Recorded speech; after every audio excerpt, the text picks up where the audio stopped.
Be going live here any second. I'm gonna talk now. There we go. We are live. Thank y'all for joining. You are watching ABL Live. My name is Anthony Brian Logan. I'll be showing my face on the camera in just a moment. I'm giving you guys a little bit of time to come on in here, get you something nice and cold to drink, good to eat. We got a lot to talk about. Tonight's show is a call-in show. We didn't do it Wednesday because we had the debates. And I want to thank each and every one of you if you were there for the debate coverage Wednesday, Thursday, for the whole time, a little while, whatever it was. I appreciate it. I had a lot of fun. It was a big success. Hopefully you guys were able to see these Democrats for who they really are. Some of you may still be kind of figuring out, do you want to be liberal? Do you want to be conservative? That right there should tell you where the Democratic Party is heading. Really crazy, whacked out ideas. Hopefully you all were able to see what was really going on with the whole situation. We'll talk about all that tonight on the call-in show for sure. I'll do my intro soliloquy, but I kind of cut it a little bit short to get to the calls because I know the calls are going to be jumping. Also, Kamala Harris, is she black? She had this emotional talk during the debate. Is she actually black though? That's the question. Did you guys see the Trump Accuser on CNN?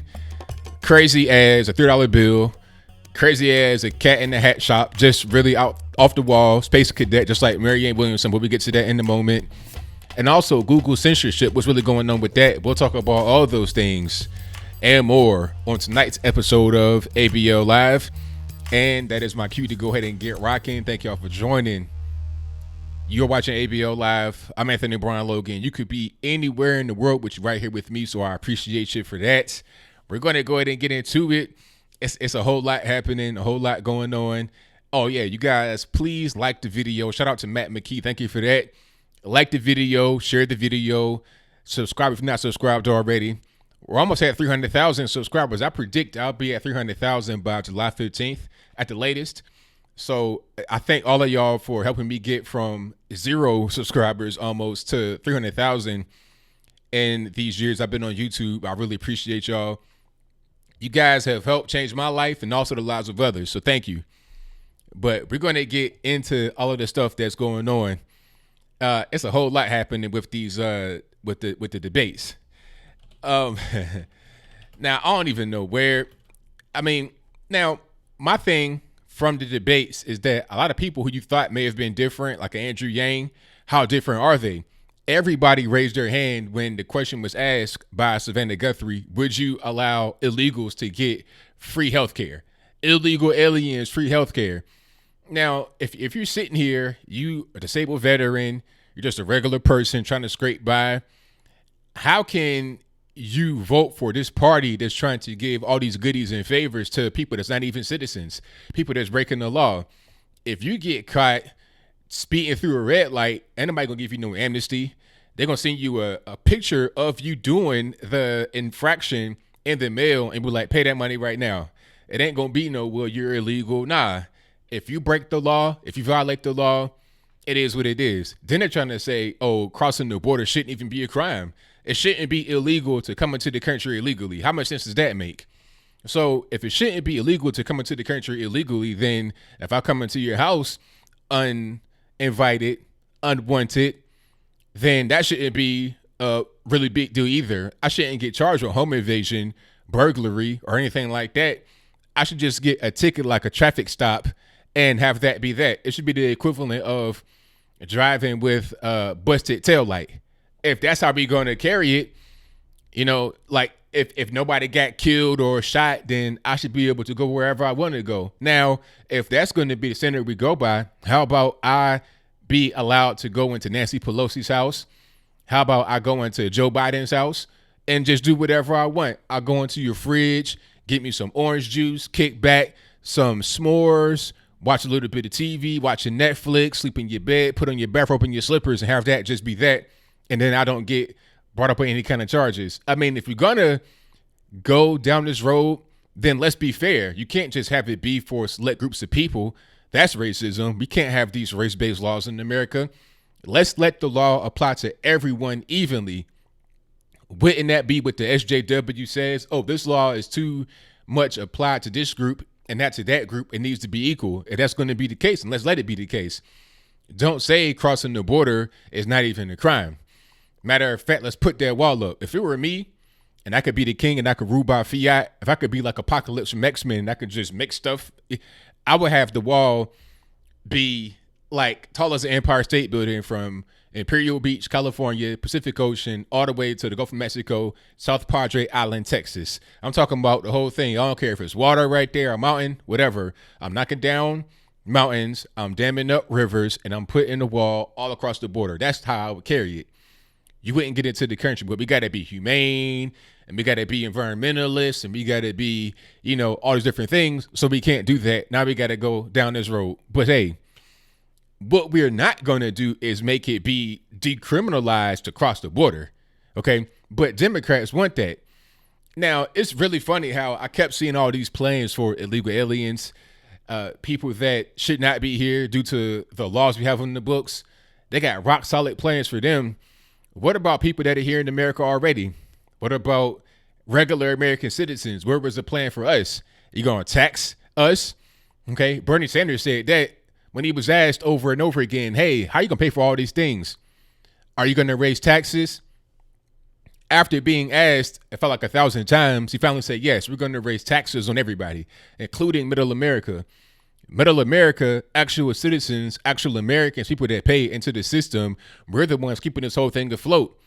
Okay. You have those at the very top, the rich, but you also have just regular everyday people. We're the ones keeping it afloat. We're the ones with the skills, the brains, the know-how to be able to keep this whole thing running smoothly. Now, they want to fleece us to give to the illegals. How are you going to have a country operate like that? It can't operate like that. So I want to see how the left, people that call themselves leftists, respond to what they saw during the debates. If I were on the left, this would be a thing that made me go to the right. When I left the left, this was like 2011, 2012. It was nowhere near as bad as it is right now. I mean, Barack Obama at one point in time was against illegal immigration. He campaigned on being against illegal immigration. Slick Willie was against illegal immigration. Most of the Democrats, Chuck Schumer was against illegal immigration, during Obama's term. But now all of a sudden it's become in vogue and a thing to be for illegal immigration. And, it's talking about you got concentration camps, but these same camps were under Barack Obama. These same cages existed under Barack Obama. These same migrant deaths in U.S. custody happened under Barack Obama, but I guess it was okay then because it was not politically expedient to take advantage of that whole situation, to exploit the situation. But now that it's under Donald Trump, actually Trump is less of a deporter than Barack Obama was, but because it's Trump, ICE all of a sudden is bad, although they did more deportation under Barack Obama. Although Barack Obama had the tents and the blankets and all that kind of stuff under his administration, now that it's Donald Trump, it's a bad thing. These people, they'll tell you anything, they'll lie, they'll cheat, they'll steal all the way to the top, just like Kamala Harris. I won't say what she did to get to the top because we're on the family program. We got little babies watching, so I digress, but you all know where I'm going with that whole situation. So, again, I thank y'all for joining. We're going to get to the calls in about 5 to 10 minutes. I want to get you a little bit of time to come in and get yourself settled. Yeah, the Democrats most certainly did attempt at least to divide us. You got all these race riots happening. I've not seen the race riots under Donald Trump. I think there was one little kerfuffle happened in Memphis, Tennessee over this guy. A guy got shot by not even the police in Memphis. He got shot by the federales. He got shot by the U.S. Marshals because he committed a crime in Mississippi and fled to Tennessee. You understand what I'm saying? Because you're in Memphis, you're right there on the border. So you're wanted in 2 states. You're wanted by the federals. You got priors already. You're talking about carjacking, attempted murder. This guy tried to kill the federals. If you try to kill the federals, they're most certainly going to open fire on you and blow all this back to Wakanda. You understand what I'm saying? So they're trying to march for him like he's some kind of martyr. Meanwhile, he shot and almost tried to kill, left him on the road for dead, a black man and stole his car that he was trying to sell. I mean, the man might have kids. He might got a sick mom or something like that. But you want to attack him. You want to kill him or almost killed him for his car, and then we want to go out there and protest for that guy that does that. That's the only little dust up I've seen on Donald Trump when it relates to race. And it was totally unwarranted because of the whole situation that went down. But under Barack Obama, these kind of things were normal and they were encouraged. Remember when Barack Obama had Black Lives, LIES, Matter in the White House and said, oh, you're doing a good job. Great job out there. Where was it a great job? How was it a good job? You had cities burning. You had buildings collapsing. These people burned a senior living facility down to the ground before it even opened. And they'll say, well, where's the investment into our community? How are you going to have investment when you're burning it down before it even begins? You understand what I'm saying? So we've not had those kind of things under Trump. Obama had a much worse time as a president, and then had the nerve to come out and say that there was no real controversy under his administration. Absurd. Joe Biden talking also about Joe Biden saying that he's going to do X, Y, and Z, but why did he not do X, Y, and Z for 8 years as a vice president of the good old US of A? You know, you're talking about how progressive you are, all this, that, and the third. Where was that same energy from 2009 until 2017? Where was it at? I can't really tell. I can't really call it, but we'll get to all that on the phone calls in a few. And I thank y'all for joining yet again. If you are just now coming into the stream or you watching it on the repeat, please hit that like button up under the video. That does me a tremendous service. Let me get this on my social medias. Oh, also share it on your social medias. Share it on your Facebook, Twitter, Insta, Snap, whatever it is.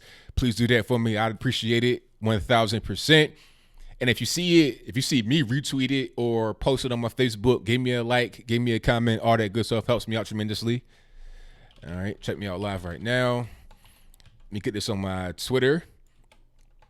And then let me get it on my Facebook, and we'll be ready to go. Yeah, Kamala Harris. I mean, people said that Kamala Harris won the debate. I was like, nope. You're going to see a lot about Kamala Harris come out, and here we are right now. We've not really heard that much from Willie Brown, but Willie Brown does not mind talking. I heard Willie Brown go on Roland Martin's show and just let Kamala have it. Not in the nasty way, but just in the real way. He was like, yeah, well, we were together when I was still married, and I gave her some easy jobs to get her jump started in her career. He said he also helped out Dianne Feinstein and Nancy Pelosi. Willie Brown, that was the former mayor of San Francisco. The guy that was married, I heard stories about Willie Brown. He would go to the Playboy Mansion with his wife on one arm and the girlfriend on the other arm, okay? Now, they want to talk about Donald Trump. I never heard about Trump doing anything like that, but again, I digress. This was the guy that Kamala Harris was actually in a relationship with, actually having an affair with. And she can't say she didn't know that he was married because this is the mayor of San Francisco. This is a famous person in a particular area where she, quote unquote, grew up, although she lived in Berkeley, California for a while as a child, moved to French Canada, Montreal, and then came back to California as an adult after college. But again, I have to move on and get to my next thing. Oh, yeah. Yes, Luciano, Willie Brown also said Kamala cannot beat Trump. So you got the guy that started your career, literally, Willie Brown, a guy that you were literally in bed with to get to the top. He said you can't beat Trump. So if you can't even get an endorsement from him, then how are you actually going to succeed in this race? She had no chance anyway, but a guy that has her back in more ways than one says that she's not going to be able to get it done. Okay. And who else? Who else is even in the race that has a chance? Nobody. Andrew Yang, I found out after I recorded my video, and I put like a little screenshot of it, but by that time I already recorded it. He said that his mic was not working at certain points in time. I think Tulsi Gabbard also said that. I'm not quite sure. Don't quote me on that, but I know that Andrew Yang said that at certain points in time his mic was not working. For instance, there would be times that he would try to jump into the conversation or, you know, counter somebody's thing kind of out of turn, but that's how a debate would be. You're not always going to be called on to say, hey, what's your take on it? You're going to just say things occasionally, not to interrupt with your own little soliloquy, but just to add something or to ask a very quick question, 2 seconds worth of talking. He said that sometimes his mic was not working. He'd go to speak, he'd be speaking and nothing would happen. So That's probably true because it was clear that they wanted to give the majority of the time to the top people. Joe Biden, Kamala Harris, yeah, and that was pretty much it. Bernie, helicopter crazy Bernie. Pete Buttigieg, yeah, Pete Buttigieg. They gave him a little bit of time. I'm telling y'all about Eric Swalwell though. Eric Swalwell, in my opinion, looked the best on stage. Now, of course, they're all space cadets. They're all lunatics. They all have horrendous, disgusting, terrible, unconscionable policies. But taking myself outside of myself and my logical brain and putting it into the mind of a Democrat voter, I would look at him as the actual best performer. But maybe not, because if I am a Democrat, if I'm a liberal voter, I may be stuck on identity politics. So I may look at Kamala Harris. But realistically, a person that has the best chance to win would be Eric Swalwell, based on his appearance and his demeanor alone. That's it. Pete Buttigieg is kind of a short guy. Nothing against anybody that's short. It's just how people look at candidates to become president. There's a stat that says since 1900, the average height of U.S. presidents has been about 5'11". That's just numbers. That's usually how it goes. And in debates, the taller candidate usually always wins. Okay, remember when Donald Trump was facing off against Hillary Clinton? It looked like it was really strange. You know, they were trying to say he was stalking her, all this, that, and the third. Would they say that about a man? If it were two men and they're the same size, would they say that he was stalking the man by walking around and stuff like that on stage while she was on stage as well? It wouldn't happen. The physical differences make a difference when you're looking at a debate. People look at how you look. That's why they say Trump, orange man, bad in the hair. Appearance is important, especially to the left. They're really hung up on that. So when you have Beto O'Rourke at like 6'4", looking like Jose Calderon, basketball player, next to Pete Buttigieg at 5'8", it's hard to really look at that and ignore the physical differences for a lot of people. Personally, I'm all about what can you do? How can you get things done? What is your plan? But others aren't necessarily like that. Some people vote once every 4 years, if that. Some don't even vote at all. They may just want to go out there and vote because of how the person looks, how they appear. This is why Tulsi Gabbard had such high search volume for her. Do you think that her search volume was so high because she's just an expert on foreign affairs? I mean, come on, let's be real. Let's be clear. The search volume was high because of what? Say with me. It's because of how she looked. Looks matter when you're talking about trying to become the president, trying to become whatever it is in a public way. It's simple. Very, very simple. Very cut and dry. Yeah, de Blasio, 6'8". Yes, exactly. Yep. And that could have helped him in a New York City mayoral race.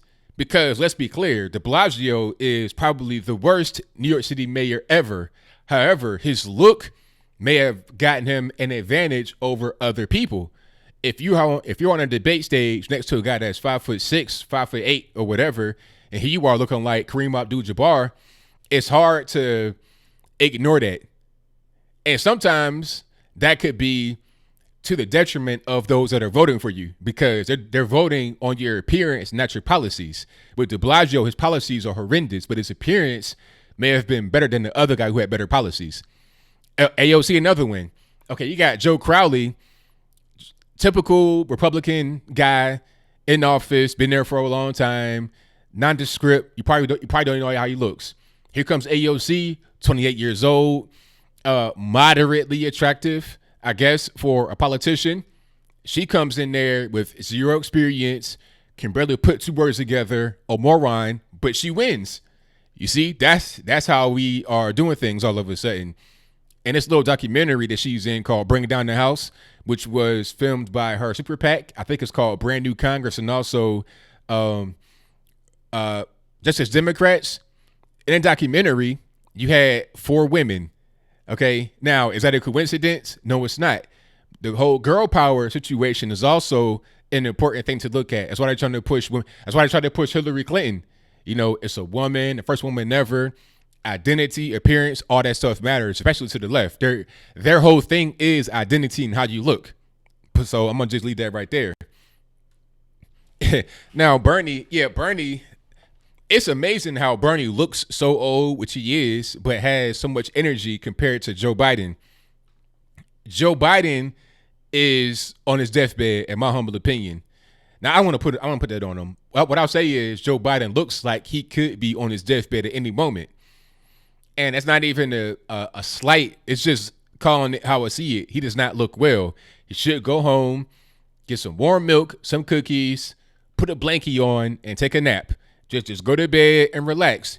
He should be in bed by 8 o'clock every night. You out here on the campaign trail trying to shake hands, kiss babies, and maybe not kiss babies, but that's a different story. You out here on the campaign trail every night trying to become the president, an exhausting thing. Hillary Clinton had to get drugged through the rest of her campaign like Weekend at Bernie's. Literally, I'm talking about physically dragged from the curb to 1 foot away to a vehicle. That's Joe Biden coming up here pretty soon. Okay. Trump and Hillary were both pretty old when they were running, but Joe Biden is older than them right now. Joe Biden is 76 now. He'll be 77 in November. Father Time is undefeated, and right now it's beating the brakes off of Joe Biden. But again, I digress. Thank y'all for being here. We'll get to the calls in a moment. The number to call is 434-658-1220. Hold on. Omar Adams says, did I hear Bill Maher said 10 should just quit? What you mean, 10 candidates should quit right now? I mean, that's clear. Some of them are not going to have a chance at all.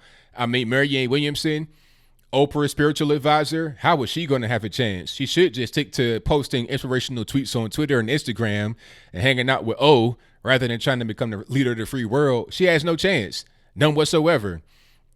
People, some of the more moderate people, your Hickenloopers and whatnot, just go ahead and quit right now. You have no chance because the Democratic Party has gone so far left. Nobody moderate has a chance of being able to get the nomination, let alone win an election. Nobody's going to win, honestly. But I mean, from the left, but some have better chance than others. That's just kind of what it is. Thank you to Shiva Vareen for the donation on Super Chat, who says, RIP to my fellow black DNC voters. LMAO, they will officially set you all aside by 2024 for non-citizens because of their huge voter base. Lack of new voters, abortions have come back to bite you 1,000%. And thank you for the donation. Definitely appreciate you. That's real. I mean, look, they don't need the black voter anymore. Now they got the illegal. They're giving illegals driver's licenses and, standard photo IDs just for day-to-day purposes. Now, at a certain point, that will be used to vote. They are trying to give illegals free health care under the Medicaid system. How are they going to get free health care when they're not even citizens? Free health care should be given to those that are actually American citizens, people that actually put into the system legally, not illegals. Okay?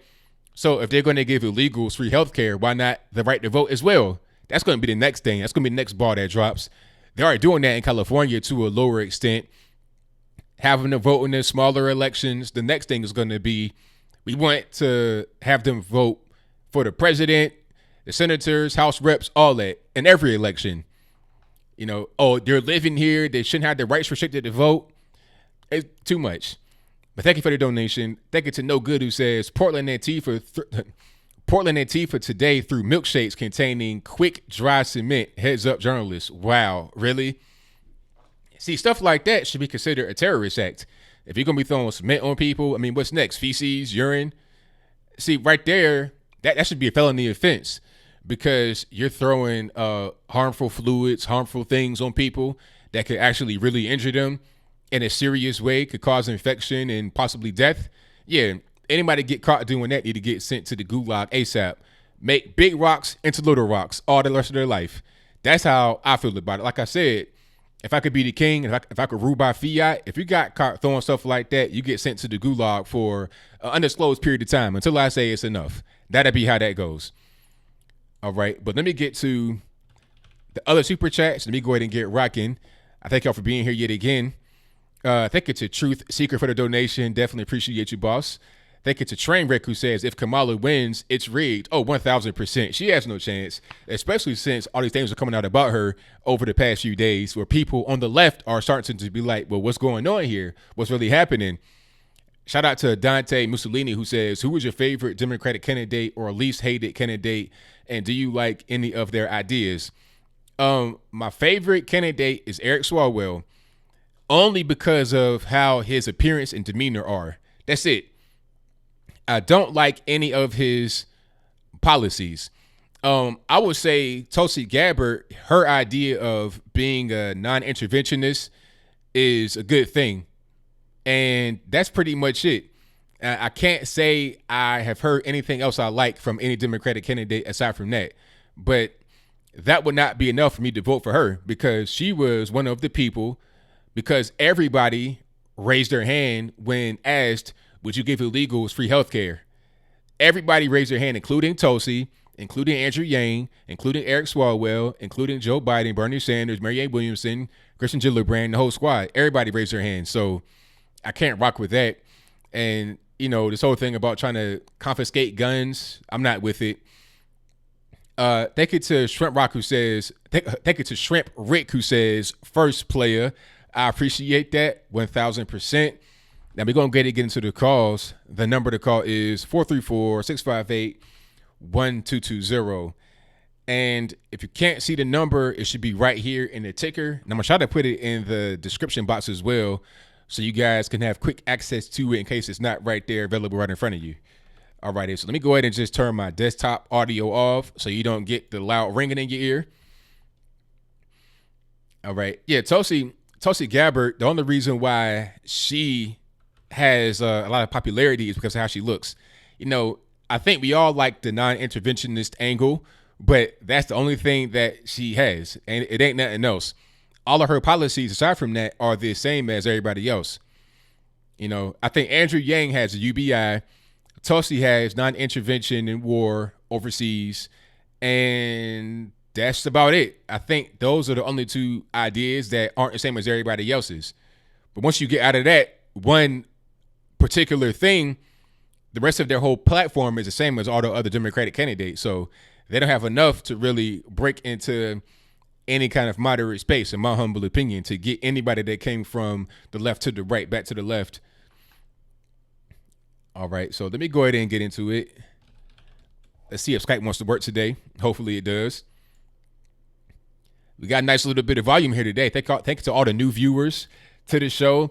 Get a video a thumbs up. We get to the calls now.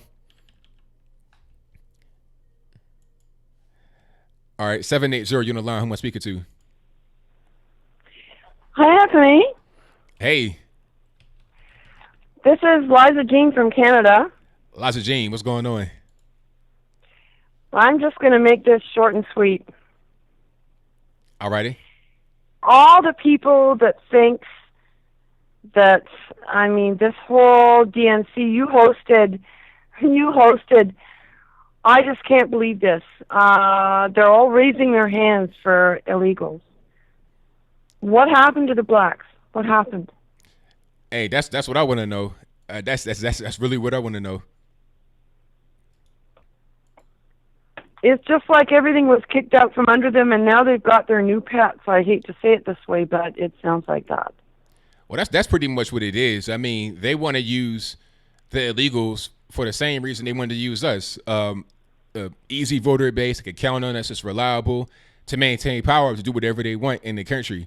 It's not about really trying to give us anything that's going to help us. It's about trying to maintain power. It's about job security, really, at the end of the day.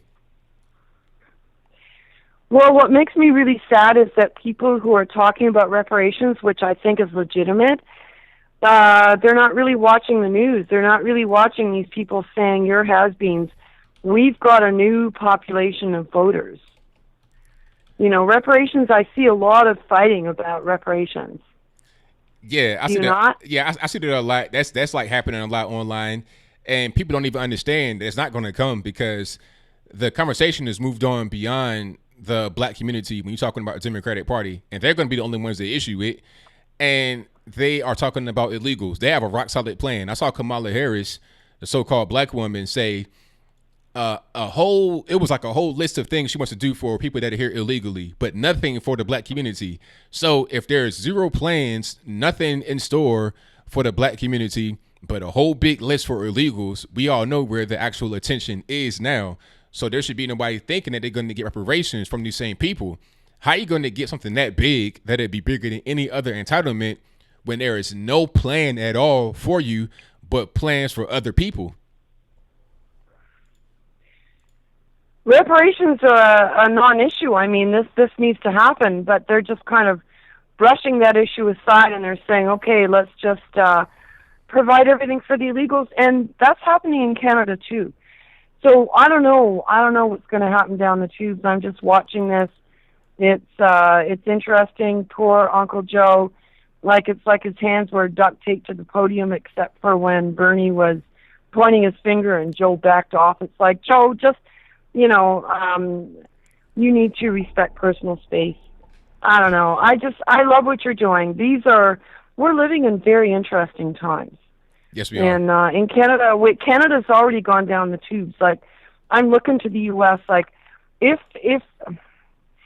Trump is not reelected, like, I shudder to think what's going to happen. Like, I think the globalists are just rubbing their hands with glee, just waiting. And all these wars, it's like, let's just use the military to secure, our own countries. I'm with you on that, 100%. So thank you for taking my call. I really appreciate it. You are a warrior. Thank you. Thank you for the call. I definitely appreciate you. Bye. All right. Great call from Liza Jean. Definitely appreciate her. And thank you all for joining. The number to call is 434-658-1220. It is always right there in the ticker. It'll come up eventually. This will change at the bottom. There you go. It changed right there. It'll change again with the number coming up in a little bit. So we got a lot of calls on deck, and I'm going to try to get to everybody as soon as I can. So y'all just hang tight. All righty. All right, caller, you on the line, 317. Who am I speaking to? ABL, it's Kristen JR. Kristen JR, what's happening? Oh, man, I'm always calling in with the random off-topic stories, but did you see where Dallas, Texas, the city of Dallas, Texas, spent $200,000 to paint a crosswalk with rainbow stripes? $250,000 to paint a sidewalk with rainbow stripes. That's yes. Is that ridiculous or what? That's really crazy, and it kind of points towards a change of demographic, unfortunately. Exactly. That's what I was going to say. Texas used to be a stronghold for Republicans, but it's out the window now because they got some SJWs in their city council or whatever. But what really struck me was that article led me to another article which talked about how in Albuquerque, New Mexico, they did the same thing. They painted the crosswalk for Pride Month, and these bikers came and did burnouts with their tires on it, which, to me, I saw the picture. It kind of just looked like regular road traffic because, after a couple weeks, tires turn paint black. That's even if they paint the white stripes and the arrows and everything, like eventually after a couple months, it looks dirty. So that's all it looked like, was just like it had normal road dirt on it. They're going to charge those dudes with a felony, saying that it was a hate crime. Wait. Hold on. Okay, let's slow down. Yes. Now, where was this again? Albuquerque, New Mexico. They're going to charge these guys with a felony hate crime for... They're talking about it. Yeah, because they bragged about it on social media. That's how they caught him. Oh. And they said that's an anti-LGBTQIA plus hate crime. Now, how ridiculous is this? A lot of people put up a fuss when they even came out with, the whole hate crime being an extra charge on top of what you're already guilty of. So murder should be murder. It shouldn't matter why you murdered that person, what your intentions are, what your motives are. Plus, it's hard to prove in court. Who's to say they burned out their tires on that just because they hate gay people? Maybe they just were, acting like bikers do and revving their bikes up and playing around. Right, exactly. I mean, this is I'm seeing it right now, and this is really, really crazy because it's like nothing. Nobody physically got hurt. Nobody got attacked. Nobody got assaulted. You're talking about a road. There's plenty of tire marks on roads all over the world because you got tires that drive on the road. Now, just imagine if Pete Buttigieg got elected. we would all be locked up. Okay, everybody would be in We're jail. all gonna get locked up. They'll be looking at social media from when we were in 5th grade and call somebody a fag, and we're gonna get locked up for a hate crime. Exactly. Felony. Like, cause I call him Pete Booty Gig or Booty Judge. They're gonna say, "Are you going to jail because you making fun of his name? You saying he's a butt pirate or something?" Yeah, they're gonna send the CIA and the Secret Service to your house to investigate. Right. Exactly. All right, man. Have a good night. Thanks. All right. Thank you for the call. Definitely appreciate you. Bye-bye. Wow, that's crazy. I might do a video about that particular story right there. A hate crime. Did you guys see the little bit of marks on the road from that? I'm talking, it looked like some little kids were just scribbling on the road. A hate crime for that, for real? Come on. Like, what's next? If I kick my feet through a hopscotch marking on somebody's sidewalk, am I going to get charged with child abuse or something? I mean, unreal. This it definitely should not go anywhere beyond just talking. It shouldn't be spoken about, really, because this shouldn't even be a starter. It should be definitely a non-starter type of issue. 540, you're on the line. Who am I speaking to? 540. Hello? Yes, who am I speaking to? Hey, this is Joseph. All righty, what's going on? Hey, I've been watching you like this couple months, and I just like to talk about the whole immigration thing that's happening at the debates. Oh yeah, go for it. Yeah. First of all, I'm a legal immigrant. I'm here on green card, everything. And it's funny how the Dems now, the whole focus is on illegals. So by doing this, they're acting like there's not legal people living here. And the whole thing is, it's like, okay, so you want to bring people that not really supposed to be here. But what about the people that are here illegally? Like, how are you going to do about it? Like, what you going to do about them?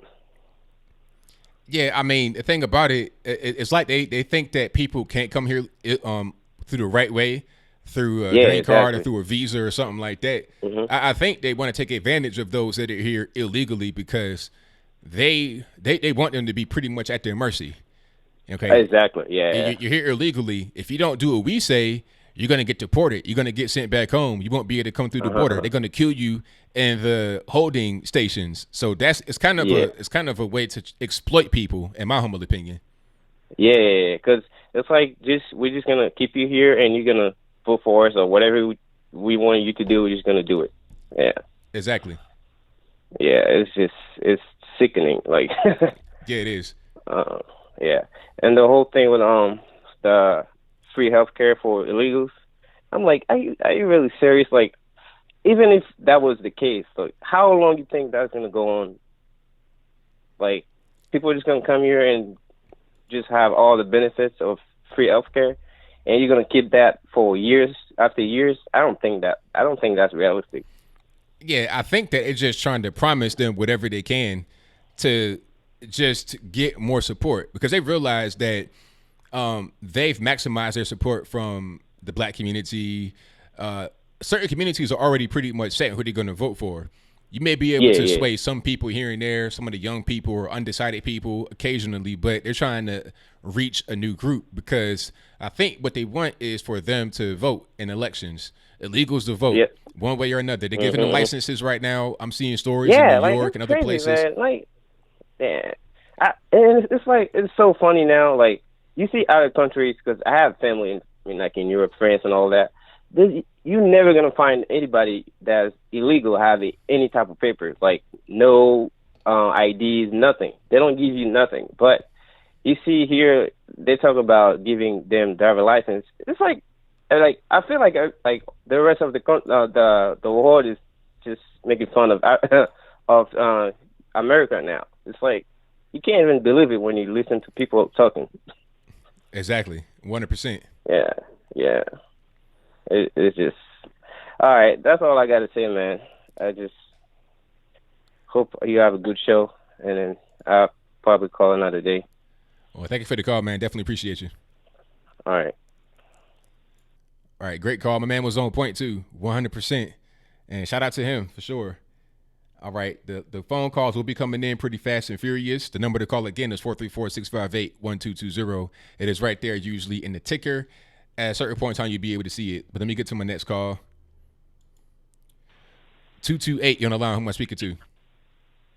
Hello. Who's this? This is Anthony Brian Logan. Who am I speaking to? Oh, hi. I'm Valerie from Mississippi.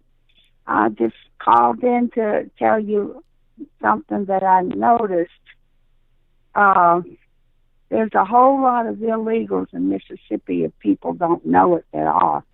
And also, when you go to get your driver's license or something, they don't even ask any questions. They hand you a voter registration card, and I told them that I'm already registered. They told me, well, just go ahead and fill it out anyway. So what's going on with that? That's what I want to know. Why are they handing out voter registration cards at driver's license bureaus? I don't know what's going on with that. They've never done it before, but they're doing it now.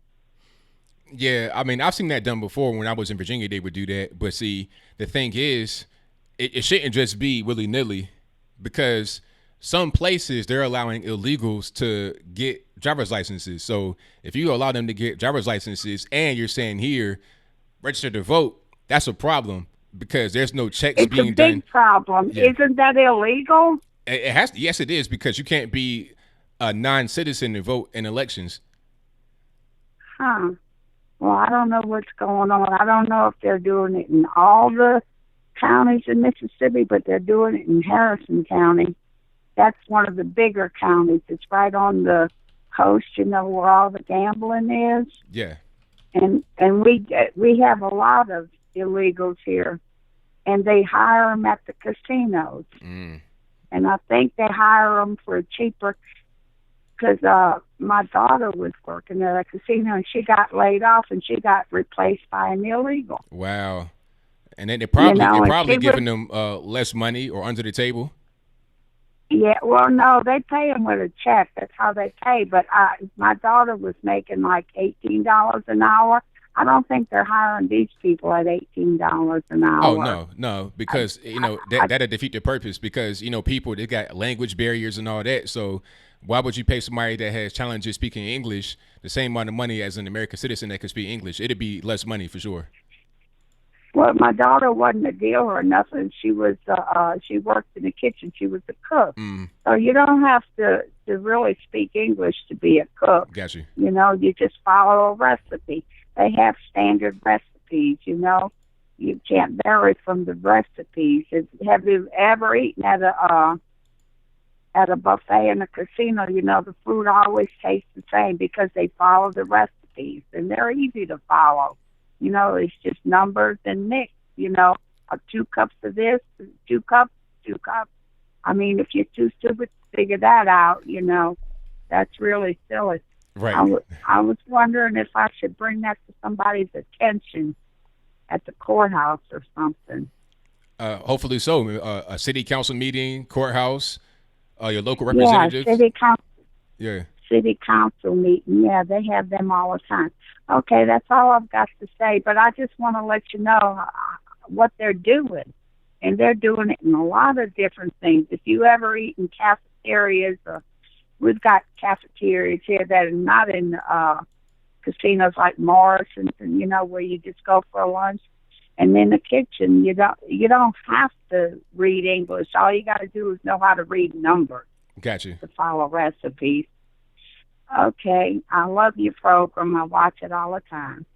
Well, thank you for the call. Definitely appreciate you. Okay, bye-bye. All right, shout out to the caller. Most certainly appreciate her. All right, got a lot of calls on the line tonight. I'm going to try to get to everybody as soon as I can. All right, caller, you on the line, 647. Hey, ABL. My name's Tron Nord. I'm in your chat right now. Love your show. I'm calling from Canada, actually. Another one of those pesky Canadians. How you doing? Everything's good, man. Can't complain. Good. So I'm here to actually give you guys a warning, you Americans, man, about this whole free health care to illegals and whatnot, offering people who are not your citizens or even maybe even just paper Americans, paper citizens. All of your benefits happens here in Canada all the time. I can give you examples. I'm not going to mention names of people that I know, friends that are dating friends, and those friends have families that live in other countries. And what they do is they live in their host country, but they have anchor babies here in Canada, birthright citizenship, all that. Then they use chain migration to get themselves citizenship. And what they do is live in their home country. They send their kids to school here for really, really cheap, like college, university, because it's all subsidized by the government. They also will fly over from their host countries to Canada to get the free health care, and then just once they're fixed up, they fly right back. And it's just like it. All they do is basically just take all the education and the health care and everything, and they utilize it in their home countries, and it all just leaves Canada, and it's the Canadian taxpayer paying for it all. And I'm telling you, like anybody who is like on that like sort of brink of like, oh, socialism is good, socialism is whatever. It's not good, man. People exploit it. Oh yeah, I mean, and the thing about it, it should be pretty clear what's going to happen if you are offering things to people. They have no skin in the game. They're not really citizens. They can just come take advantage of whatever resources you have. They're going to do it. It's clear, and I don't see why anybody doesn't understand that. I mean, when the case is laid to people and they say, hey, you can't give illegals just free things, whatever they want. We got to have our own people being taken care of first. We got homeless people on the streets that are not being medicated properly, not being cared for properly. Why would you give more to illegals? They're not going to come in here, do right. They're not paying into the system. They're just going to take advantage of what we have and do whatever they want to do. And talking about, asylum seekers, you got economic refugees is what you have. That's the main people that come over here illegally. That's exactly what it is. And what happens is then, like, as far as like as Canada's gone, it's become like a cycling system of paper Canadians who live outside the country, who only come back to reap the social benefits and then leave again. And I'm telling you, it's harmful to the country. It's harmful to the economy. It's harmful to the average citizen's pocketbook and their bank account. Absolutely, 100%. Just wanted to put that by you. Thanks for taking the time. All right, thank you for the call. Definitely appreciate you. Take care. Bye. All right. Shout out to the caller. Now, I saw a super chat that came across, and I got to read it real quick before we get to the next call because this is crazy. I'm going to do a video about this one. Thank you to Margaret M., who says, did you see how Antifa beat up a journalist, Mr. Andy No, NGO? That's his name, spelled NGO, today. He's in the ER. Awful. The left would use anything or everything to silence people, unfortunately. Thank you for the donation. Definitely appreciate it. I did not see that until just now, and I looked at it on Twitter. I mean, they beat him up. All he was doing was just covering the debate. Now, this is Antifa, the group that are labeled by the left as counter-protesters and anti-racist. But every time I see Antifa in action, they're always beating up somebody, innocent person. Andy No is a journalist. He's not some kind of provocateur. Even though if he was, that would not be an excuse to beat him up. He's a journalist. He writes for Quillette. And that's more of a centrist, moderate type of outlet. Okay. They beat him up just for covering the protest. See, this is what I'm talking about. Antifa at this point should be labeled as a terrorist organization. It is what it is. Imagine if you had people that were, imagine if you had leftists covering conservative events and they were getting beat up every time they went there by conservative people calling themselves Antifa or something like that. They'll be labeled instantly as a terrorist group, as white supremacists, as neo-Nazi, as KKK, as whatever other racist label would be put on them because they're conservative. But since these are liberals doing this, mostly white liberals, then it's no big deal. They're anti-protesters. How are you an anti-protester for beating up a journalist? I mean, are you going to go to NBC and beat up Lester Holt? Are you going to beat up Savannah Guthrie? Are you going to beat up, I don't know, are you going to beat up Chuck Todd? Really? He's over here with a microphone asking questions, covering the debate. You want to beat him up? I think they threw quick read or something on him. It's unreal. So This is what the left has become. And you were able to see that on stage. You got the people that are in politics and power making rules, and you also have those that are on the street that are the enforcers. The enforcement arm of the Democratic Party, that sounds kind of familiar, but you guys know where I'm going, so I digress. Let me get to my next call. All right, calling you on line 347. All right, Joshua, what's happening? What's happening too? Everything's good, man. What's happening? Nothing much happening lately. You talking about the protest that happened in Portland, Oregon? In Portland, yes. Yeah, like they effed him up. They effed him up good. Like the left has no limits at this point. The Democrats are going farther by supporting like health care for illegal immigrants, Antifa, being up people because they don't agree with them. And it just makes me wonder, when Trump gets reelected again in 2020, which he will, is it going to get worse or is it going to stop? Well, I think that right around election time, when it's going to be clear that Trump will win again, they'll get worse. They'll definitely get worse. But I think what has to happen is you need some kind of intervention from the federal government to label them as a hate group, as a terrorist group. They would not be allowed to just run amok and do whatever they wanted to do. If hold on, I'm getting some feedback. They would not be allowed to run amok and do whatever they wanted to do if they were labeled what they're supposed to be labeled as. Label them as a terrorist group, an extremist group, and do some counterintelligence, infiltrate the organizations in different cities across the nation, and bring them down like you would do ISIS or something like that. Because at this point, it's becoming ridiculous. You're beating up journalists, regular people, innocent people. It's too much. Right, absolutely. Absolutely. And another thing, the sleeper snore fest, the forgettable two debates of the Democrat National Committee, aka it's Trilogy debates. They're all, almost all of them are clowns. Yeah, pretty much. Almost all. Like, they don't have no chance.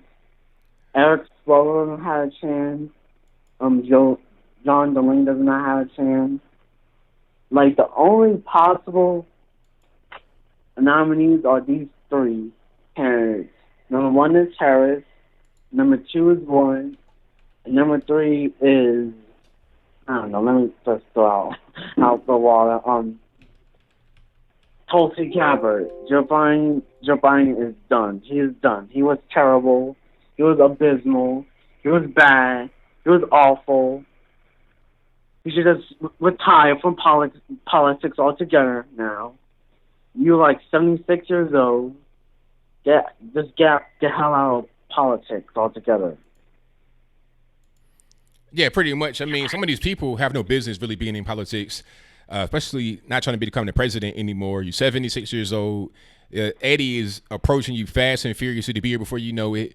You're way too old. Nothing against anybody that's elderly, but I think those years of your life should be spent doing something a little bit less strenuous, because even some young people have problems being able to keep up with the kind of schedule. You're going to different events and rallies and campaign stops, and you got to be up and doing this meeting, that meeting, talking on the phone, getting everything together, leading the free world. It can become strenuous. It can become stressful.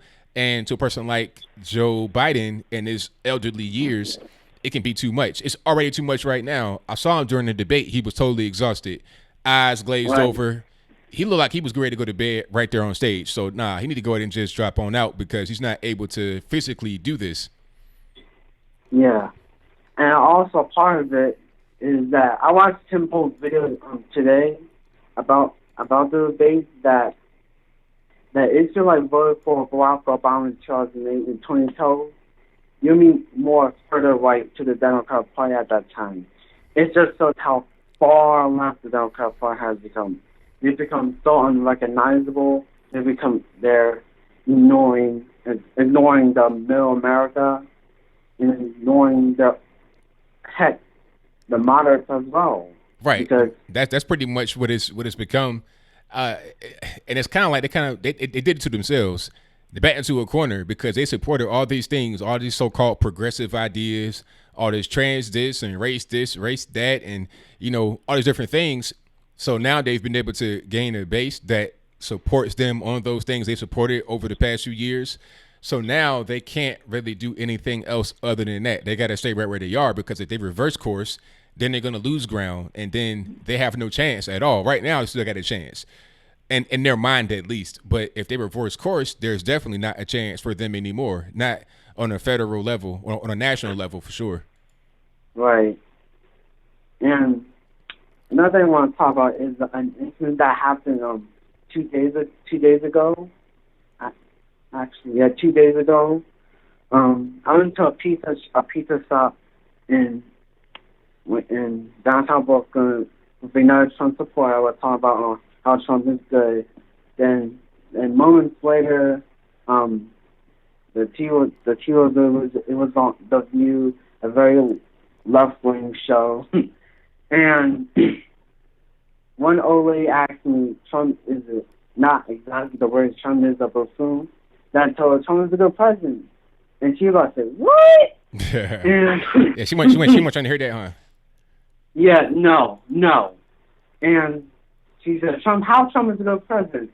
And other black guy said, Trump doesn't care about black people. I was like, get the hell out of here. Get the hell out of here. Because how Trump doesn't care about black people? We have to look at the black unemployment rate in our country. Well, people that say that are generally uneducated. They don't really understand too much. They listen to what they hear on television, and that confirms their bias already. A lot of them don't like conservatives, period. It doesn't matter if it was Donald Trump, who else? George W., Ronald Reagan. It doesn't matter who it was. Anybody that's on the right is a racist to them and cannot help them in their mind. But if they were to become more open-minded and look at what's really going on with politics and who supports things that they really should believe in, then they would go the other direction. But until then, they're going to be ignorant and uneducated. But I got to get to some more calls, man. Thank you for the call. Definitely appreciate you. All right. And also, Texas is not going blue, ever. Hopefully not, man. Thank you for the call. Definitely appreciate it. Definitely appreciate you, too. All right, now. Take care. All right. So, shout out to my man Joshua from Brooklyn. And let me see. Oh, I want to show you guys a Tim Pool video right quick before we get to the next calls. The number to call is 434-658-1220. If you want to get in through Skype, there's the email in the description box. You'll be able to be right here on the bottom left-hand corner of the screen, on screen, talking, and we can see you as well. But let's check out. This is from Tim Pool, but it's Andy No who is in the video. And you see the caption. It reads, Brian Stelter, here's some media news. Quillette editor Andy No, who's obviously Asian, was just attacked in public for covering a protest. He's bleeding and may have had teeth knocked out. Let's check him out right quick. I just got beat up by the crowd. No police at all. In the middle of the street, and they stole my GoPro, and he punched me several times in my face and my head. I'm bleeding.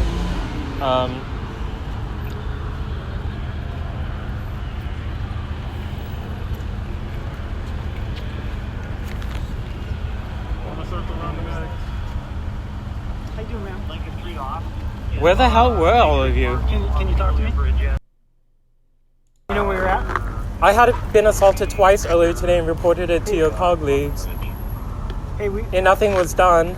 Andy, I'd like to And help I was you in the middle of the street in the front documenting this. I'd like to help you. Can you tell me? They stole my evidence. They stole my GoPro. Andy, can I take care of your medical needs right now? Is that okay? We'll worry about that in a little bit. Okay, can you tell me where you're at? Downtown Portland. Can you tell me who the president is? I know they're dumb questions. Trump. Okay. So, tell me what happened. Looks like you got hit in the forehead a little bit, in the eye. They just started attacking me. Okay, what did they use? Their weapons in their hands. Okay. I mean, the way he got beat up, I'm thinking like locking the sock, some kind of blunt instrument. That's what it looks like. It don't look like he got cut or anything. I'm thinking like a heavy blunt instrument. Locking the sock, bat, a fist. Shields. Did you black out? No. Okay. Do you have any blurred vision? I don't think so. Okay, can I see your eyes real quick? I got this. They throwing milkshakes on me too. Okay, so open your that's eyes why for me. Look me right in the eyes. I'm just seeing if they're real. Okay. Any neck or back pain? And he said it was a milkshake, but it probably was that quick read stuff.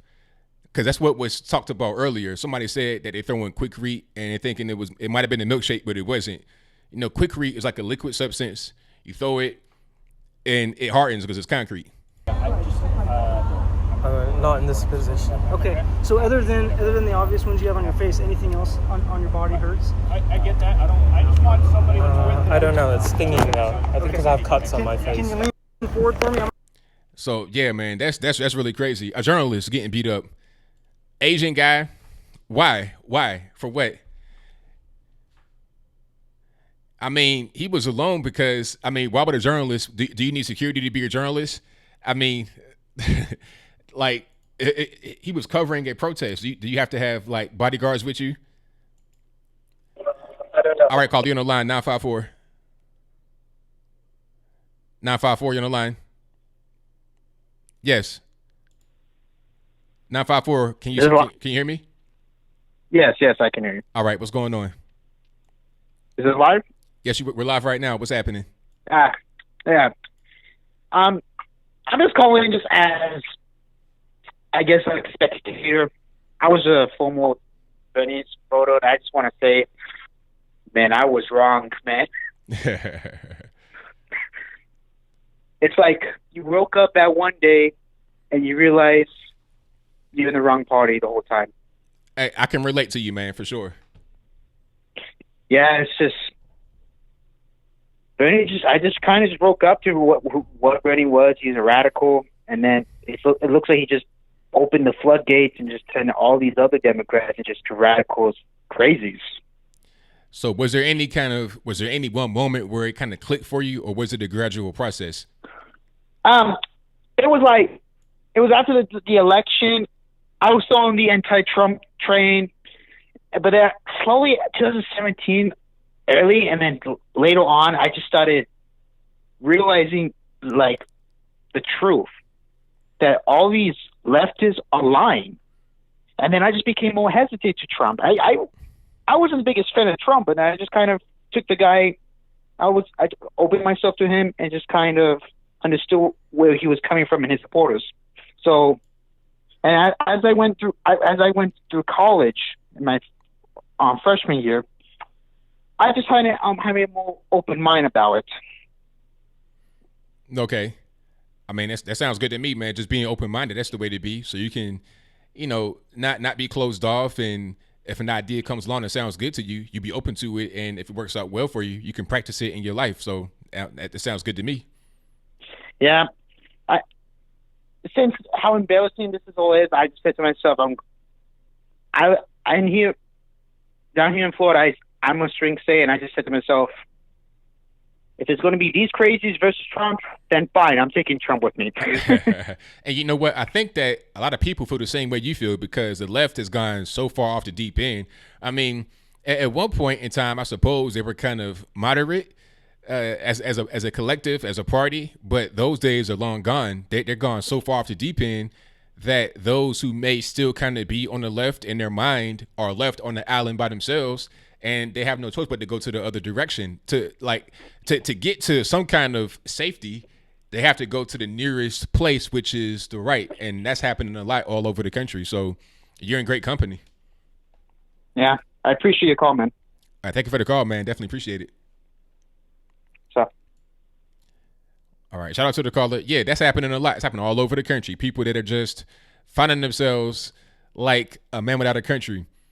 The left is too far gone, and the right is just right. It's the closest thing that it can attach onto that makes logical sense. That's just kind of how that is. All right, call you on the line, 323. What's good, ABL? Snap Turtle. What's good? Snap Turtle, what's happening? Nothing much, man. I want to talk to you about some interesting things about Kamala Harris. Yes, indeed. She definitely ain't black. Do you know who her great grandfather was? Now, I've been reading about this, but I'm not quite sure if it's true. I've been reading about her great grandfather was a slaver in Jamaica, a white man. Yeah, yep.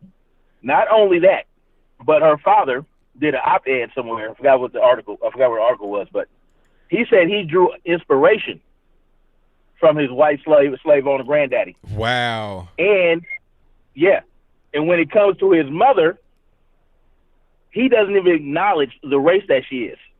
He's like, "Oh, my mother was, I don't know what she was, whatever. I don't know about my mama's lineage. Whatever. I promise for God." That's what he said. Wow. So, and then did you also know that her mother raised her to be black? Go ahead, son, you get out. Her mother raised her to be black so that she could have a leg up, I guess. You know what I mean? Like, her mother had great aspirations for her daughter.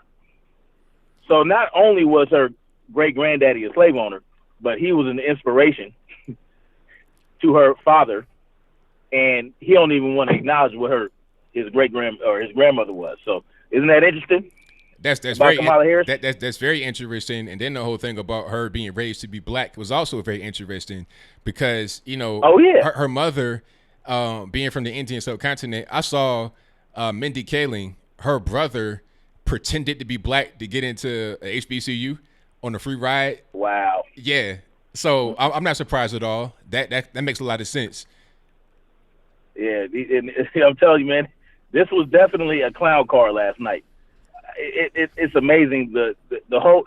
If you go watch Van Jones right now, I don't know how long ago he was talking about Kamala Harris. Oh, he was bigging her up so bad, like, oh yeah, she's the Star is Born. It was a great performance.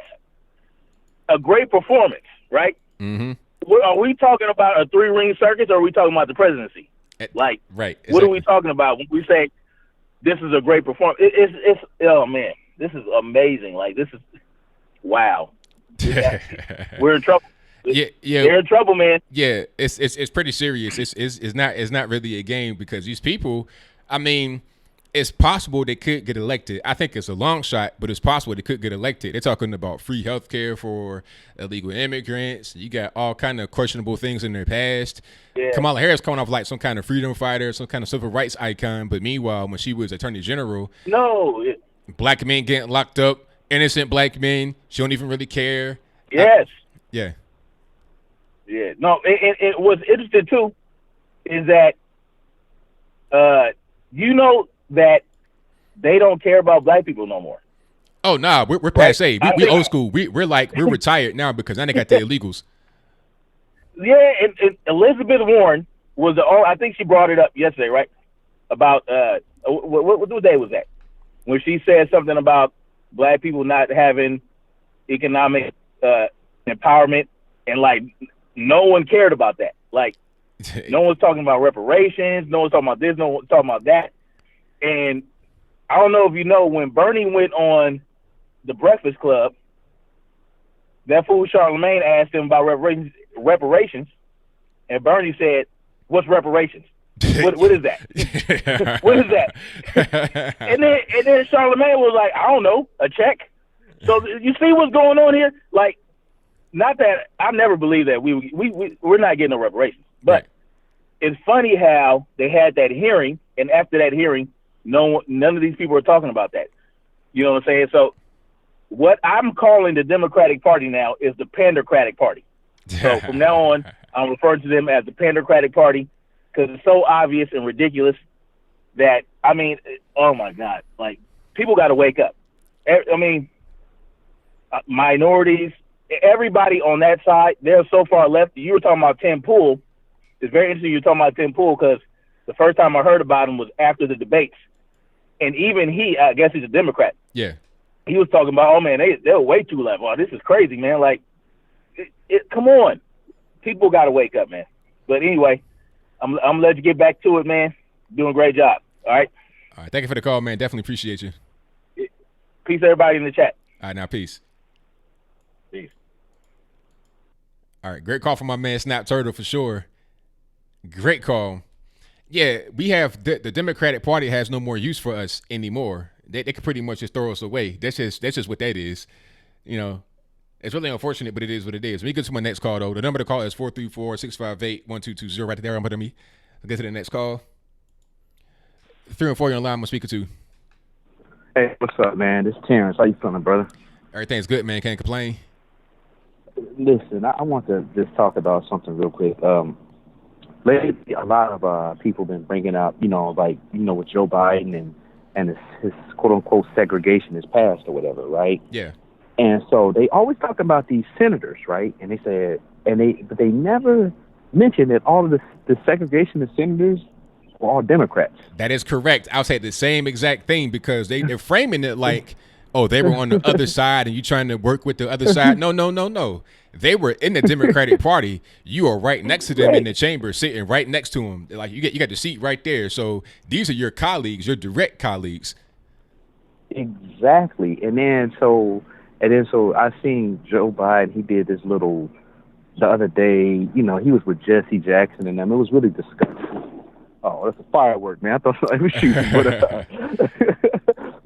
So the other day, like I said, he was with Operation Push, and he was giving the same old story. And it's like, yo, Joe Biden, each time you had a chance to do something positive for the black community that you claim that you are so, that you are so in support of, you actually did things to hurt the black community. Mm-hmm. And like I say, once again, all of those senators were all Democrats. They never bring that up. They never. Strom Thurmond was a Democrat. What's the other guy name? From West Virginia, he was a Democrat. Robert Byrd. The Robert Byrd, the guy from Mississippi that they're talking about. These were all Democrats. They weren't Republicans. In fact, the Republicans were going against him at the time. It was the Republicans that were the opposition against the Republicans were for busing, right, and integration at that time. Nobody ever talks about this. Matter of fact, it was a letter that came out. I saw it today from Joe Biden back in 1977, where he thanks James Eastland for his opposition to school busing. James Eastland, that's his name. Yeah, exactly. But I honestly think Joe Biden is who's trying to keep Joe Biden afloat is the mainstream media because he's their Hillary, right? So that's their guy. Joe Biden is their guy, but they're getting ready to ditch Joe Biden for Kamala Harris. Kamala Harris got like some terrible stuff in her past, but I honestly think Bernie, and that's crazy. I heard somebody say this in 2016. I was like a big Bernie guy, right? Like a huge Bernie guy. Until one day I realized, wait a minute. If you got to give everything away free, somebody's got to pay for that. That's right. Somebody got to pay for it, and is people not really being clear how they're going to do it. Matter of fact, I take that back. Bernie was saying during the debate, "Oh, we're going to tax the middle class." Yeah. Yes. Now I'm originally from Chicago. I left Chicago and I moved to Missouri. And when I moved to Missouri, and I look back in Chicago, I say, wait a minute. The reason it's so expensive in Chicago is because there is all of these government giveaways in the state of Illinois, and you got to pay for that. Like all those illegal immigrants that's living in Chicago, somebody got to pay for that. Yes. So this is why everything Illinois, everybody I know are like getting the heck out of Illinois, and a lot of these black people, you know what I'm saying, that so-called are anti-Republican, you know where they leaving? They're leaving California, New York, and Illinois. You know where they're going? Texas, Georgia, Arizona, Georgia, North Carolina, Florida. So you guys are leaving. So if all of these Democratic policies are so great, then why are you all heading to like it's mainly Texas? Yeah. Texas, North Carolina, Arizona. Why are you heading to where the Republicans at? That's why I say all the time. It's like, okay, it doesn't make any sense. Why are you going to where the big bad Republicans are from your liberal utopia? It doesn't make any sense. Obviously, the Republican policies are better for you since you're traveling, like you're picking up your whole life, moving cross country to that particular place. Exactly. Now listen to this real quick. Okay. I went to get the CDL and I bought me I'm an owner operator. To run my transportation business, my trucking business out of Illinois would have been like over $5,000 to get all the stuff I needed, right? Here in Missouri, it's like $1,500 to get all of the to get my DOT and all my MC and all of that. But Illinois, like there, you're gonna pay. You got to pay. Your Cook County tax, your city tax, the state tax. You got to do this. You got to do that. It's like you got to jump through so many hoops that, and especially African Americans, we don't realize the reason we are lagging behind in employment is not because of what we think it is. It's because we're lacking in small business. So once we begin to develop, like once we get away from those liberal policies and start really embracing these Republican ideas and embracing small business and start building, then we don't have to worry about none of that other BS. You understand what I'm saying? Exactly. Like, yes. You got to build a nice foundation for yourself economically, and then move on from there. But you got to have that first. If you don't have that, you're gonna have a lot of problems. Right. And I'm gonna say this real quick because my brother left Chicago, moved to Texas.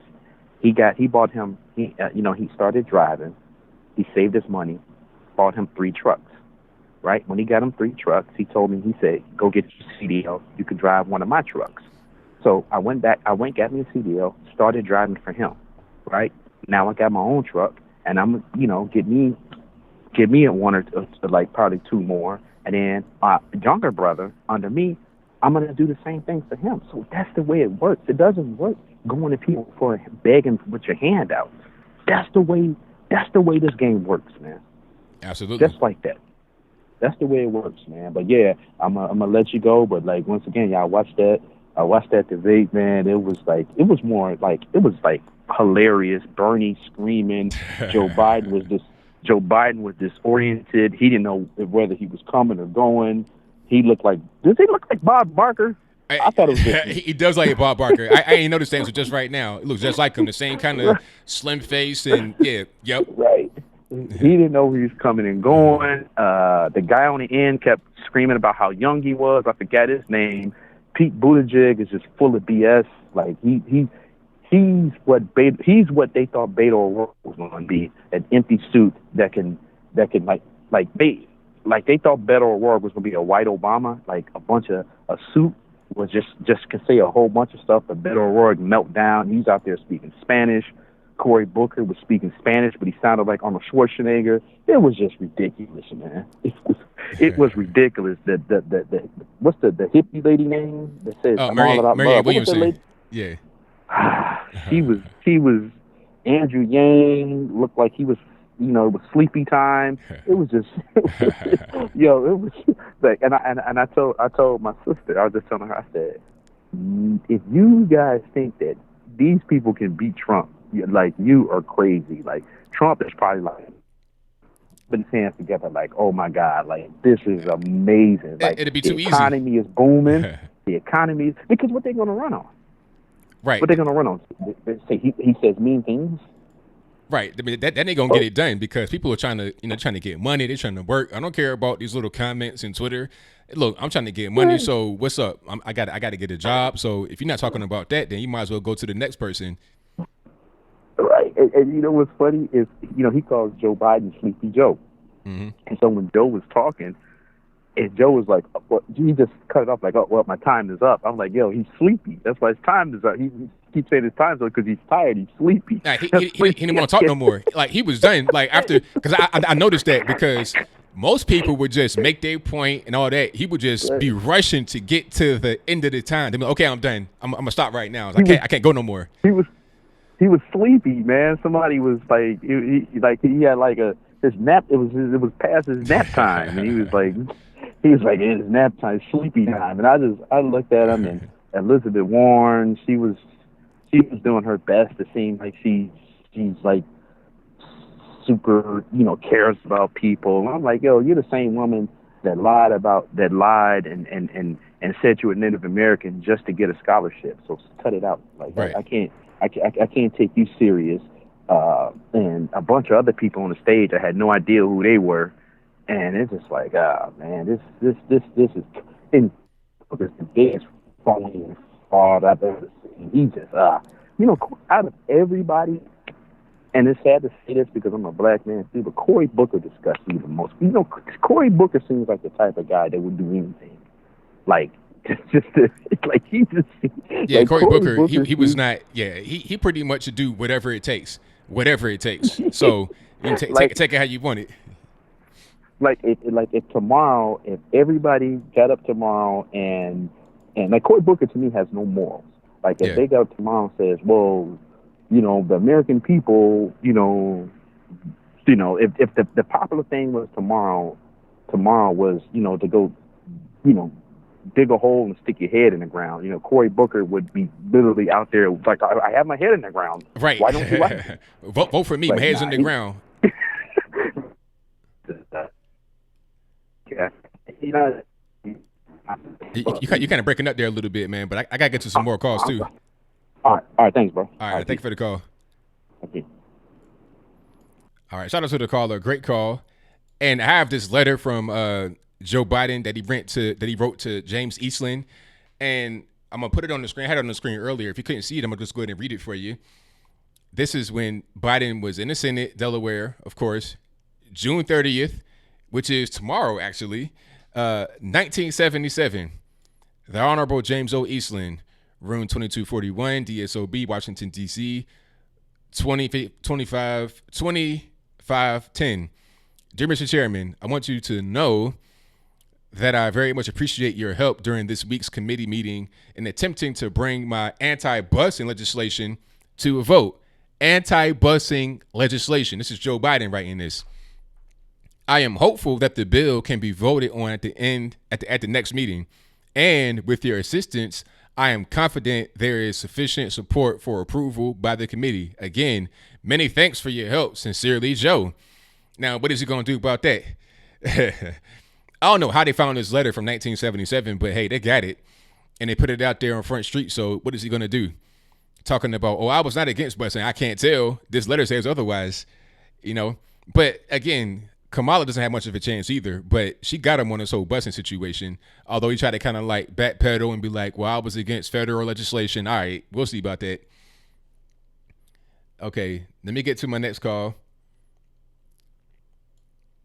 All right. I got a lot of calls coming in, so I'm going to try to get to everybody as soon as I can. All right. 210, you know who I'm speaking to. Hola, this is Me llamo Beto. The Spanish is still continuing, huh, from the debate. We doing that again today, huh? Nah, we're not. Nah, it's from What's going on? Nothing, man. I just had a quick little story to give you. During the debate on Thursday night down here in San Antonio, ICE did a operation. They rounded up 52 illegals with criminal backgrounds and sent their butts packing. Well, there we go. That's good on them. Yeah, and their crimes ranged from human trafficking to trafficking, assault, and other offenses, I guess. I don't know. And they did a big story on it here on the local news, and they were like, well, how is this happening when Trump, delayed it or whatever? And the people from ICE were like, he can delay it all he wants. We're ICE. We do it. We do what we want. Right. I mean, the thing is, Trump said from the jump that he didn't really want to telegraph his moves. So he could have said that to fool people to say, we're going to give you 2 weeks.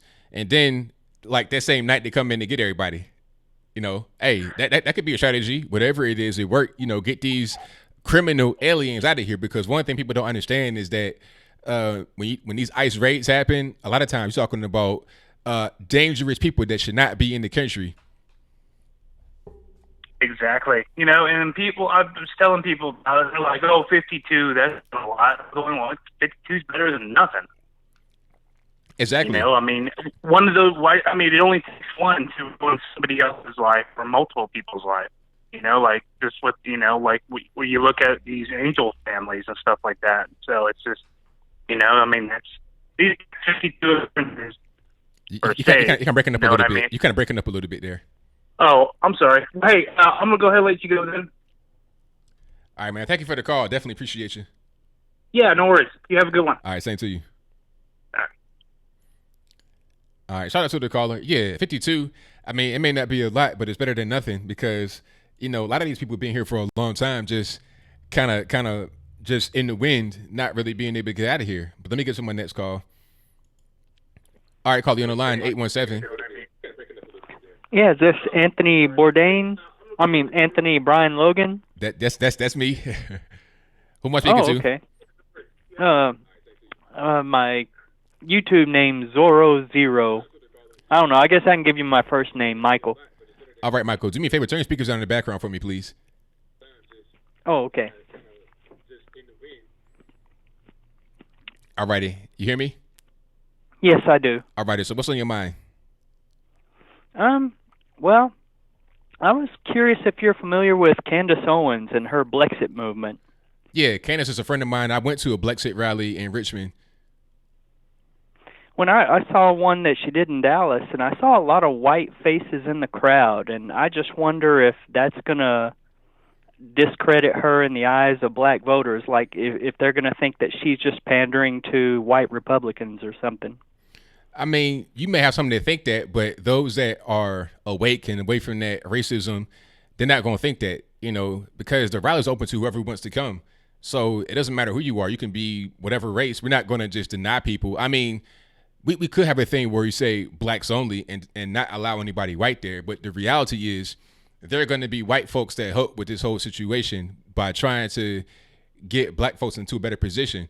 So we're not racist. We're not an anti-anybody group. We're just trying to help one particular community, and we need all hands on deck for it. So those that are going to be racist are going to look at that and say, oh, that's what I knew, because it already confirms their bias. But if you're open-minded, you wouldn't think that way. Yeah, well, that makes sense. Yeah, I'm a big fan of hers and yours and Black Conservative Patriot and Larry Elder. It seems like there's a big awakening going on and a uniting of black and white voters against this, against the illegals, really, against illegal immigration and that big sucking sound that Ross Perot referred to after NAFTA, all the jobs leaving. Yeah, I mean, people are just starting to wake up. We're realizing that Democratic policies are not working. We're leaving our Democratic ran cities and fleeing to more conservative places, Texas, North Carolina, Georgia, in record numbers. So at a certain point, we got to just take a look at ourselves and be like, all right, what are we doing? What's the best way to go forward? And hopefully this awakening continues and we get more and more people from all walks of life over to our side, away from the crazy lefties. Yeah, I hope so. I'm curious to see what 2020 is going to bring. 2016 was a big surprise. The way the media was trying to shove Hillary down our throats. I was really amazed that Trump won. Yeah, I mean, the thing about Hillary is that she had a lot of support from the media, the old school lamestream media, and a lot of money behind her, double the money that Trump had. I think she had like 1.2, 1.3 billion would it be, and Trump had like 730 million. But the problem was Hillary Clinton did not have enough support and enthusiasm from across the country. She had it in really big liberal areas, LA, New York, etc., Chicago, but she couldn't get it across the country. She's going to rallies and talking about we're taking your jobs away in cold country, Ohio, West Virginia, Kentucky. And then she did not have enough energy to match what Trump was doing. Trump was going to rallies all the time, multiple rallies in the day. She did not have enough energy and the message that would spread across to energize her base. Therefore, she could not get the entirety of the nation to be behind her, although she had the media behind her. It wasn't enough. Yeah, it certainly wasn't. I hope, seeing that the media has lost its stranglehold on people's minds. I know you got other calls to get to, so I guess I'll let you go, and you have a great day. All right, thank you for the call, man. Definitely appreciate you. All right, you too. Bye-bye. All right, shout out to the caller. Yeah, people that, I saw a little bit of comments about the Blexit rally. Oh, it's a lot of white folks there. I mean, look, whoever wants to come to the Blexit rally, you're welcome. We're not racist. Because that's one thing that people try to say about conservatives. Oh, you guys are racist. We're not racist. We don't get into that. So whoever wants to come through and help the cause, you're good. But let me get to my next call. 707, you on the line. Who am I speaking to? Hi, ABL. I'm calling from California. Alrighty. And I wanted to say that my state has changed a lot recently, more so over the last year, but we've been flooded with homeless and with people coming in illegally. And it's really affected how my city looks and how our state looks. And I don't think it's fair that they should get free health care when I can't, as a citizen, as a mother, as someone who's working. They have more rights sometimes than I do. So I wanted to kind of put that out there. Also, I'm doing a legal immigration case for my fiance. And so everybody who's coming illegally, it's kind of like a slap in the face to people like me who are doing it the correct way, waiting months and months, paying the fees, and going through all the hoops, just to get someone here legally. It's kind of a slap in the face to the whole process. Oh, 100%. And every time I see the Democrats talk about illegal aliens and, catering to them, I think about all the legal immigrants that came here, that went through the whole process, that waited years sometimes to get in, paid money, all this and that. It's like, okay, what about them? Are we does that not even matter anymore? Should they not go through the process legally? So, to law-abiding citizens, like you said, it's definitely a slap in the face. And if I were in the shoes of a legal immigrant, I would be offended. Well, a lot of the Hispanics here who have come legally and gone through the process, they are offended. We don't hear too much from them directly, but I know people personally. They've come legally, they've waited years, they've worked their butts off, and they don't like it either. So I wanted to put that out there. But going back to the debate from, I think it was yesterday or the day before, it's really boring. So I only watched because you were commentating on it. Otherwise, it's too boring. I can't even sit there and listen to it. But Trump was elected because he really appealed to the American people, the average working middle-class person, American. So I'm confused why basically all the Democrats are standing up for illegal people. How do they think they're going to be elected, wanting to give illegal people so many rights when Trump was elected because he appealed to American citizens? Right. Yeah, I mean, I think that the Democrats don't have much in their playbook anymore. They have to kind of appeal to illegals because they feel like people on the outside, those that are not illegal, those that are not immigrants, regular everyday people that have some type of guilt or that feel like an abundance of empathy for illegals, they would vote for them based on how they're treating illegal immigrants. I guess it's like an anti-Trump type of thing, but they're not understanding that they're only speaking to a small portion of America. The same thing Hillary Clinton did. You're speaking to small pockets of America and not the entire country. You can't win an election like that. But if they go the opposite direction and try to become more moderate, then they lose more. They're pretty much back into a corner, and they made this bed, so now they got to lie in it. I hear you. I get it. Yeah, my state bleeds blue, so I plan on moving in 2023 to a more conservative state because everybody here, they love everything Democrat, and it just doesn't make any sense to me. So I hear you. Well, thanks for taking my call. All right, thank you for the call. Definitely appreciate you. All right. Thank you. All righty, shout out to the caller. Yeah, the Democrat Party now, they have to do this catering to illegals and whatnot, because if they don't, they'll be reversing course on what they've been doing for a very long time. So they have no other choice. But at the same time, the choice they're making is causing them to have an issue with being able to get elected. It's a weird conundrum they find themselves in, but I digress. Let's get to my next call. Nippin, what's happening, boss? Not much. I'm on holiday, chilling. All right, I see you, man. Where you at right now? I'm in the lobby of a cruise ship. Ah, okay, that's nice, man. Very nice. Have you heard of a cruise company called Royal Caribbean? Yes, I have. Yeah, I'm on one of their ships. So, are you like close to the States, or are you somewhere like in Europe? Europe. It's about 20 to 4 in the morning on the it's about 3:40 in the morning, the Italian Riviera. Very nice. Very, very nice. Absolutely.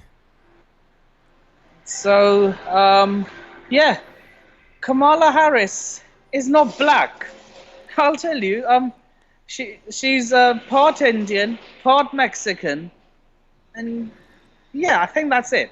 Part Indian and part no, she's not black. Nah, she's part Indian. And matter of fact, her mother is from South India. Like, I can't pronounce it correctly, so don't get on me. But Chennai or Chennai. Chennai, yeah. Yeah, that's right. Yeah, she's from there, and her father is Jamaican. Now, I think her father is like black and white mixed. That's pretty much what he is. So that's a stretch to call her black. I mean, if anything, she's like at max 25% black, and I'm not sure that qualifies you as being black. No. Yeah. And I heard that a journalist got attacked today at an Antifa rally. Surprise, surprise. Yeah, Andy, no. Yeah. So apparently acid was thrown on top of him. Now, I don't know if it was acid, but it was something. It might have been acid. It could have been some kind of corrosive thing. But they definitely put something on him. And now I think he's in the ER. Yeah, and to people asking me where my picnic is, all the bars and shops are shut, and I don't have anything in my bag. Right. So yeah, I forgot my my refillable drink glass in my suite. Otherwise, I would have gone to one of the vending machines. Oh, okay. Beforehand. So, yeah, and yeah. We still haven't got a winner in the UK yet for the elections. Now, is there a deadline for this? I think sometime in July, so not too long now. Yeah, it'll be there before you know it, because July, the first week in July is next week. Like, the first is Monday. Yeah. Yeah, and I saw your entire live stream when it came, the first and the second debate. Yeah. Now, my ratings out of 10 for first I have to say mi amo Beto 0 yeah Note nil. What's the word? Zilch. Nada. Yeah. Nothing. Yeah. Whichever language you put it in. Right. So yeah, 0. I'd have to say the best debater, I think a lot of people have said this, Tulsi Gabbard. Yeah. People said that about Tulsi. Now, maximum, I would give her, I'll try and be as unbiased as possible. 6. Okay. That's not bad. Yeah, 6. Probably 6.5, but that too would be pushing it. So yeah, 6. Okay. Who else was there? Amy Klobuchar? Klobuchar? I have no idea how to say it. And you know what? I don't really care. 4. Now, how about Cory Booker, Spartacus? 0. 0. He can't debate to save his life. Yeah, it was really it was really I cringy. could destroy him. Even I could destroy him in a debate. Now, how you feel about what Joe Biden did on stage? Honestly, I didn't listen to that one properly, but it seemed so cringy. Yeah. I mean, what they won't tell you is that these people who oppress blacks, they were all Democrats. Wait, honestly, no. Yeah, I'm all by myself. Don't worry. All right, everything's good. It's about 4 o'clock. Everybody sleep. I'm about 1 hour. Yeah, I'm about 1 hour ahead of UK time. Right. So in London, it's 15 minutes to 3. Yeah. Which is usually the time I would be on. Right. So yeah, 0 for Cory Booker. Bill de Blasio, probably a 1, but I'm leaning for more 0.5 to 0. Now, I'm was sorry. it anybody that did well on a debate stage that you saw aside from Tulsi Gabbard? I would say Elizabeth Pocahontas. Pocahontas did good to you? Yeah, but still, I wouldn't give her more than a 5. Right. Okay. Yeah. So, yeah, Joe Biden, probably a 0. I'll have to look at the highlights to give you the proper rating, which I'll probably do in my next conversation with you. Yeah, what these Democrats are failing to tell the public is that it wasn't the Republicans who oppressed the Republicans or the conservatives who oppressed them. It was the Democrats and the liberals. Strom Thurmond, heard of him? Yeah, absolutely. Strom Thurmond, Democrat, lifelong Democrat. No, he became a Republican towards the end. Oh, he did? Okay. Yeah, still he changed. Most of Richard Nixon, despite Watergate, he did a lot to help the black community. Dwight D. Eisenhower, wasn't it under his watch that the Brown v. Board of Education was won? I can't really remember, but Nippin, I got a bunch of calls on the line, so I got to go ahead and get to a few more. Yeah, I don't want to take too much of your time. Oh, I'll watch the highlights of the second Democratic debate, and then give my full ratings. But yeah, Spartacus 0, Elizabeth Warren 4, Tulsi 6, and Bill de Blasio 0.5 to 1. Can't quite make my mind up on that. And Beto O'Rourke 0. That man can't debate to save his life. Not at all. Not in the least bit, man. But thank you for the call as always. Definitely appreciate you. It was nice speaking to you. Oh, I forgot one rating. Kirsten Gillibrand. Regina George. Regina George. What happened? Have you not watched the movie Mean Girls? No, I've not seen that. No. Yeah, she looks like Regina George from the Mean Girls. A washed-up elderly version of her with blonde hair. Yeah. But how did she do? What's her rating? What is her rating? I would say she was one of the better debaters out there, but still, I won't give her a high one. Okay. Well, thank you for the call as always, man. Definitely appreciate you. Maximum 5. Maximum 5. So yeah, I'll watch the highlights of the other Democratic debate and give you the updated ratings on that. There we go, man. Appreciate the call. I shall speak to you on Thursday. All right, now Thursday your time, Wednesday my time. Gotcha, boss. Yeah, I'll still be on the ship, by the way. So 2:00 my time, 8:00 yours, because it's a 6-hour difference. Gotcha. At our current level. All right, Nippin, come on now. I gotta go. Yeah. Sorry, I'll see you on Thursday. All right, now. Peace. All right, shout out to my man Nippin on the cruise ship off the coast of Italy, balling like a baller does. But I gotta get to some more calls. Let's go to 516 on the line. Who am I speaking to? Hey, it's John. How you doing? Everything's good, man. How about yourself? All right, hanging in there. I wanted to talk to you about Kamala Harris and some of the things she said during the debate. All righty, go for it. So the part when she said to Joe Biden about the whole thing with the busing, she was that girl that was on the bus, and pretty much saying that Joe Biden was, I don't know exactly what she said, but something like he was responsible for like voting against the Hyde Act and the reason why she couldn't get on the bus because she was, a brown girl. I think that's how she put it.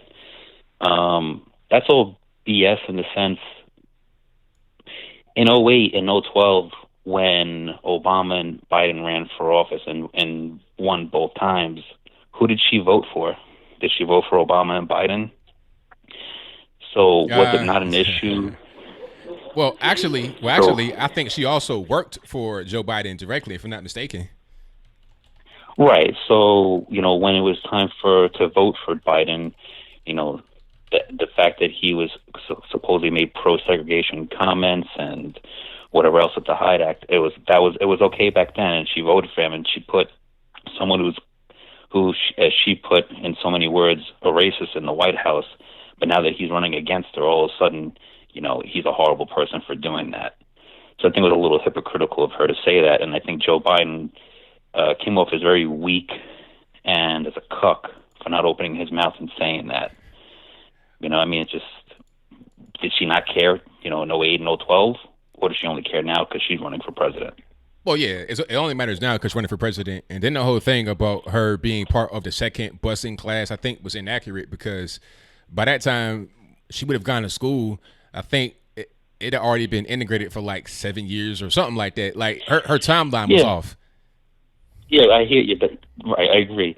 But even if it was 1,000% true, it should have mattered to you in 08 and 12. And I would have said to Biden, I would have said to Kamala, I was like, excuse me, who did you vote for in 2008, and who did you vote for in 2012? And she would have said Obama, and I said, okay, and me. So if I'm, and the funny thing is the way she worded it was, I don't think you're a racist. I'm not calling you a racist. But then went on to say, but you supported pro-segregationists. So what does that make him then? A racist. Exactly. So I think that's all BS. And in terms of her being black, no, she is not black. She is Jamaican and Indian. And from what I've been reading, her Jamaican side owned slaves back in Jamaica, and they got rich off of that. And East Indian is not black. So no, she's not an American descendant of slavery. She can't trace back her roots to slavery in America.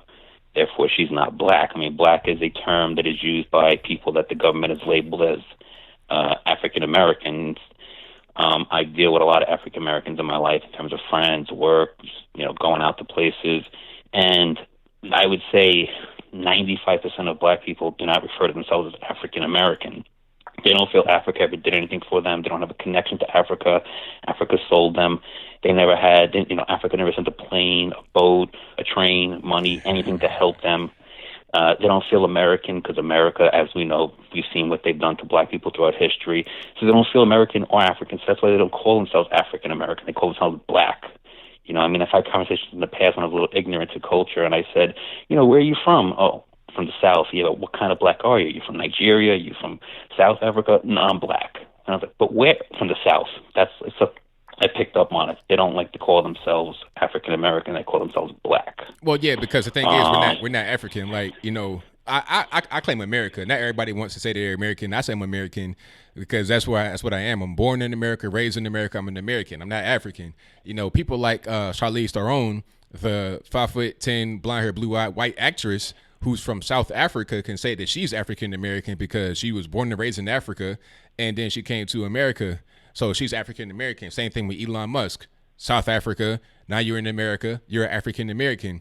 So the whole thing doesn't make any sense. I am an American and I'm black. That's it. Right. Yeah, I hear you.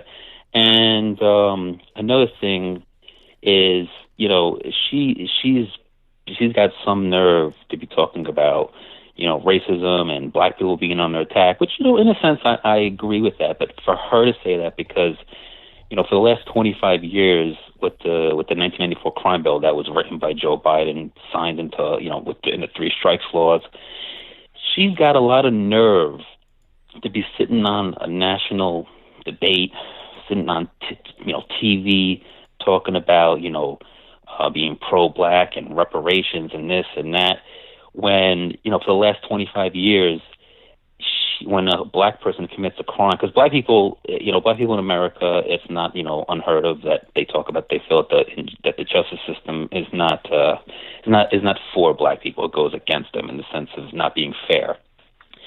So how can she sit there as a prosecutor for the last, 20, 30 years? When a black person used to commit a crime, she'd give them 3 strikes. And now that, illegal immigrants are breaking the law and hopping the border, and some of them committing murder and other crimes and being protected by sanctuary cities, she's sitting here and telling illegal immigrants, you should get free housing for breaking the law, you should get free welfare, get free benefits. But when a black person commits a crime these days, you want to give them 3 strikes as a prosecutor. So I feel it's really rich that she raised her hand and said, yeah, illegal immigrants should get free health care. She's out of her mind. How in any way is that pro-black? That's anti-black. You want to destroy black people. If you want to give... Black people have been crying, and I mean it in a nice way. They've been crying for the longest time that they don't get treated fairly.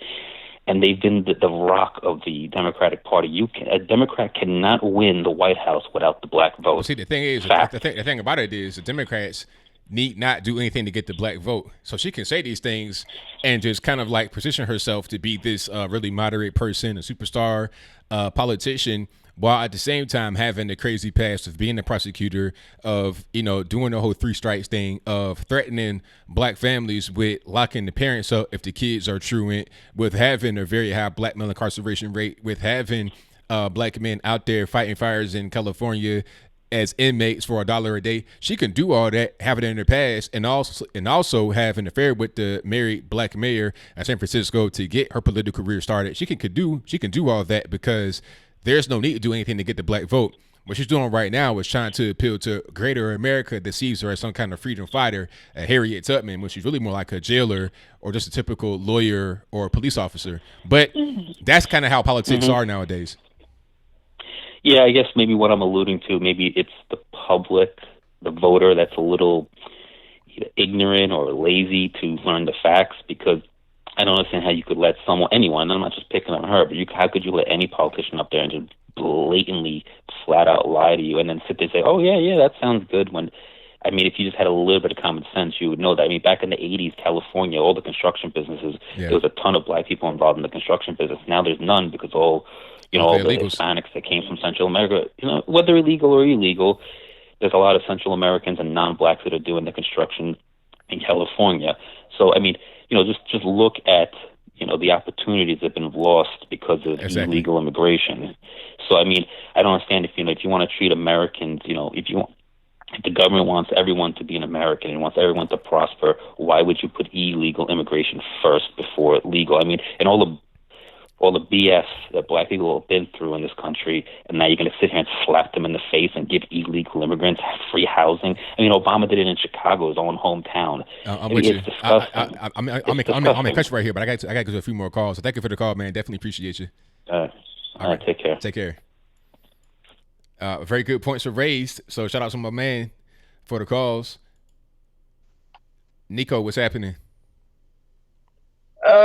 Anthony, that was pretty interesting, I gotta say. But I'm gonna speak this all at the top of my head. And you know what? I gotta say that you have quite so many callers tonight. I'll give it that much. Yeah, the calls are really just off the hook right now. So I'm gonna say this up at the top of my head. I'm gonna go as fast as I can here, okay? You know how with all this pandering they got to say, with all that Beto O'Rourke I gotta say, that had to be one of the worst forms of pandering I gotta say. As a matter of fact, I'm gonna say this like the more racism of the low expectations. I gotta say, I'll give it that much, okay? Yeah, I mean, I'm with you on that for sure. Yeah, and isn't it kind of funny that yet I'm Latino and yet I don't speak Spanish, but I digress on that. You know what, I want to say something? You know how they always talk about broken families and they always talk about deportations that are ruining Latino families or Hispanic families or whatever terminology you see fit in that kind of say? Well, I'm going to say this, Anthony, that saying that Latino families are destroyed because of deportation, it's like saying black people have a problem with violence because of police brutality and lack of gun control. That's what I see it as. Well, yeah, I mean, that makes sense to me. And I think that people that get deported at a certain point is like, okay, if you got deported, why? Did you commit a crime? Or you're here illegally? Whose fault is that? Well, you always talk about broken families. You always talk about these vaguely audacious fallacies saying that you always talk about broken families. So think about the Latino communities. Think about their broken families. Well, what about the other things that destroy Latino families? I don't know, like domestic violence, gang violence, or alcoholism, drug abuse. What about those issues that destroy Latino families? Yeah, that's a very good point. I mean, concerning this, and based on what I see, and based on some of the little research I did, I think there's a lot of domestic violence that goes on in a lot of these Latino communities, and even from these coworkers. I mean, as a matter of fact, I actually heard this. I actually heard this story not the other day from a coworker who happens to be from Mexico, and trust me, she's very fluent in English. And I'll say this, but she's my good friend too, by the way. But I digress on that. She actually told me that she came from a broken, so that she has two family members that she has several family members that have violent histories, but two examples I gotta say is this: that there's two of them who have been arrested for domestic abuse, and one for, I think, child abuse, sexual assault, and other forms. And the funny thing was that they were actually deported after they spent their time in prison here in America. And you know what's the funny thing was that she was actually very apathetic that those relatives of hers actually got deported. Well, hey, I mean, it is what it is. Sometimes you gotta go. Gotta go. No, I mean, in another way, it's kind of like a more euphemistic way of saying they can go to hell. Pretty much. Okay. Well, I mean, it's kind of what I'm saying here. Yeah. It's not only that. But what about those gangs that destroy? What about those? Well, not just gang violence, but you hear about these stories about underage girls here in America, especially those from Latino backgrounds, coming from that are being kidnapped, prostituted, Yeah. raped, sex trafficked, or being put into sex trafficking by these gangs such as the Mexican Mafia and MS-13 and that sort of stuff. What about those broken families? Yeah, it doesn't really count because they don't really care about that. A lot of these people that come to the southern border, a lot of these children, these so-called unaccompanied, a lot of times they're being kidnapped by coyotes for people to bring with them to say, oh, that's my daughter, that's my son. Meanwhile, they're kidnapped, they're sex trafficked, and they're separated to see if that is the case. And people talking about, oh, you're tearing shit away from their moms and their dads. Well, you have to figure out what's really going on to protect these kids. And then if a person in America commits a crime, they don't get to go to jail with their whole family. They go to jail by themselves. So where do the kids go? Wherever they can. CPS or grandma or somebody else will take them. You can take them with you in jail. That's kind of how that goes. So people talking about they want to take their whole family with them in jail. That's really an unrealistic expectation in America. But I guess if you're illegal, you get special treatment. Well, I mean that's not really fair. I mean, even I heard this one story recently where this one 14-year-old girl and this mom, and I remember this interview was in Spanish. I think it was somewhere in North Carolina that she said that her daughter was killed before her 15th birthday. Wow. Now what happened to how did she pass? What happened? She was kidnapped and brutally murdered by MS-13. Yeah, that's crazy. And that's happening a lot, but that does not seem to be a really big, it's not really important to the left. They're more worried about just getting the illegals to come over here however they can, human trafficking, abduction, whatever it is, to become voters. That's the end of the story for them. Well, it's a sad thing, yet, and the ironic twist of fate here that Latino folks that are living in America, they're the ones who are often hit the hardest with these sort of problems. That's right, 100% correct. Yeah, and I also wanted to say this, that also before I finish this up, about back to my coworker, she actually said this, and she didn't know this, that her brother was actually a gang. You know this gang called Serenios, right? Yeah, the Southern Mexicans. Yeah, she actually didn't notice that until her brother was murdered, and then they discovered a tattoo on his corpse. Wow. Yikes. That's pretty rough. But at least, yeah, but I gotta say, she's doing a lot. I'm just happy that she's doing a lot better for herself nowadays. I mean, she's just taking care of her child. But that's probably going to end the story right there. I just want to say one more thing before I head out, because I know you have a lot of calls. Okay, you know what's kind of funny? Have you heard of De Blasio actually trying to pander to the Hispanics in Florida for quoting Guevara? Yeah. Yeah, I saw have you heard of that? Yeah, I saw that. That was really crazy. But see, he doesn't understand that a lot of people in South Florida hate Che and Castro. So yeah, he's just an ignorant person, which is why people in New York hate him as well. Even the so-called progressives in New York hate him because he's an ignorant person. He can't get anything done. Horrible policies. That's just kind of what it is. Well, it's just like we're not really. Well, it's just like we're not. Well, most Hispanics in America, including people like myself, we don't take these We're not going to buy into to this pandering. Okay, I mean, it's unlike the black vote and unlike blacks. I noticed this that with the Asian demographic, it could swing to deep red or it could swing to deep blue. I mean, at one point, most voted for Bush in the early 2000s, and then most Hispanics voted for Obama. But nowadays Hispanics have voted for Trump. There were more Hispanics who voted for Trump in the 2016 elections than blacks did. And now the Hispanic support for Trump is at 50% now.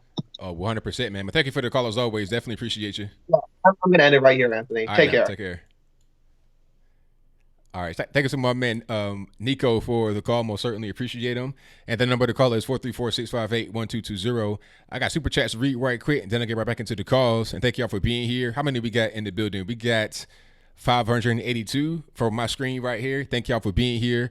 If you're just now coming in, please give the video a thumbs up. If you are not subscribed, please subscribe to the channel. Also, share the video wherever you can on your Insta Snaps, your face Twitter, books, whatever you can. Share it on there. I'd really appreciate it.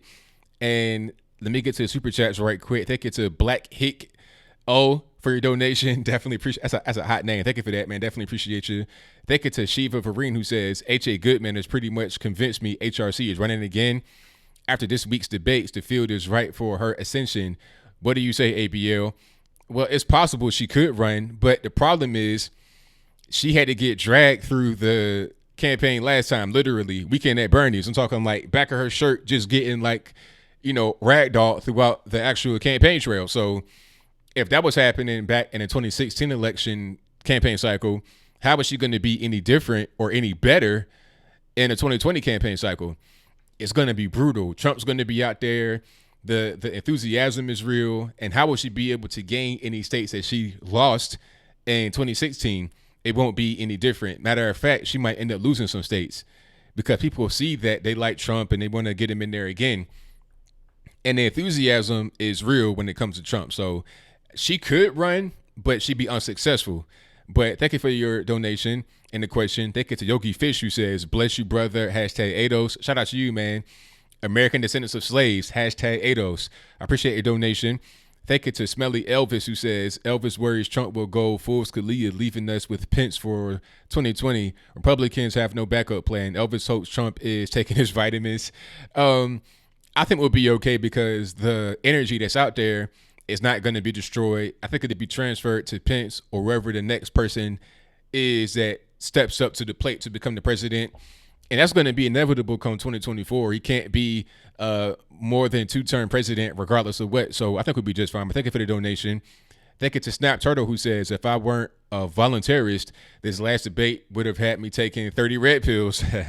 Thank you for that, man. Definitely appreciate you. Thank you to Sarah Phillips, who says, you are so refreshing to watch. I appreciate you. Thank you to Shredded, who says, so many black people are brainwashing into voting Democrat while being apathetic about how infrastructure and economics work. It's sad. Yeah, that's really a shame. And hopefully more of us wake up to see what's going on. But thank you for your donation.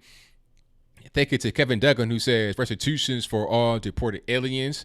I appreciate that. Thank you to Jerry Thomas, or Jerry Thanos, pardon me, who says voters ID. We got to have that voter ID to have it be a real ID, not just some kind of fictitious little piece of paper that anybody can get from the corner, like a piece of candy from the vending machine. But thank you for your donation. Definitely appreciate you. Let me see. Filthy Phil says, I'm seeing more people move right every day. Hey, I'm seeing the same thing. When the left keeps going so far left, a lot of people aren't necessarily moving right. They're just being left. If that makes any sense. Like if the left is right here and then they move over here, you still right here. And the right is just catching everybody that is without a political home because they seem like they are more sane than the left, who have gone totally crazy. But thank you for that. Thank you to Tune In Drop Out, who says, if this happened in Portland, nothing is going to happen. The mayor of Portland is in the league with the stormtroopers. The only positive takeaway is real Nazis are getting exposed for who they are. 1,000%. The brown shirts, black shirts, Nazis, whatever you want to call them, they are real and they are here. And I hope that this, however really violent it was, proves who these people are. It ain't us on the right that are doing the violence, it's those on the left. And what I really want is for them to be identified as what they are, which is a terrorist organization. But thank you for that. Definitely appreciate you. Thank you to Raphael E., who says you never see an insert third world country family homeless, but you'll see black, white, brown, and U.S.-born families homeless. A lot of our veterans. Breaks my heart. USA, love it or leave it. Very good question. People are talking about these camps are like concentration camps, and they bring it up. Nazis, never against that. And the third, meanwhile, they got shelter. They got food, clothing, water, medical care, access to technology, phones, whatever they need.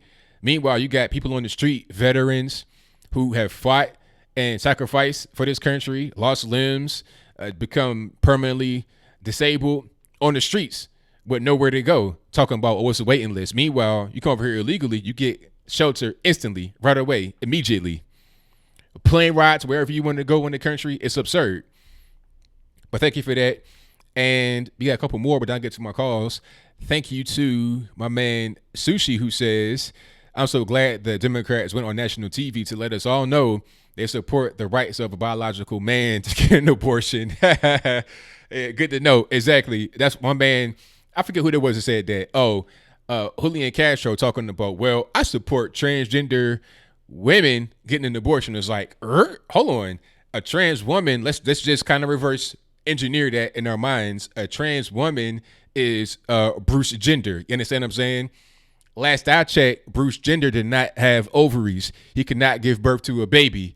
He still got his twig and berries, or he might have lopped that off. But regardless of what, a man, a biological male, cannot give birth to a baby.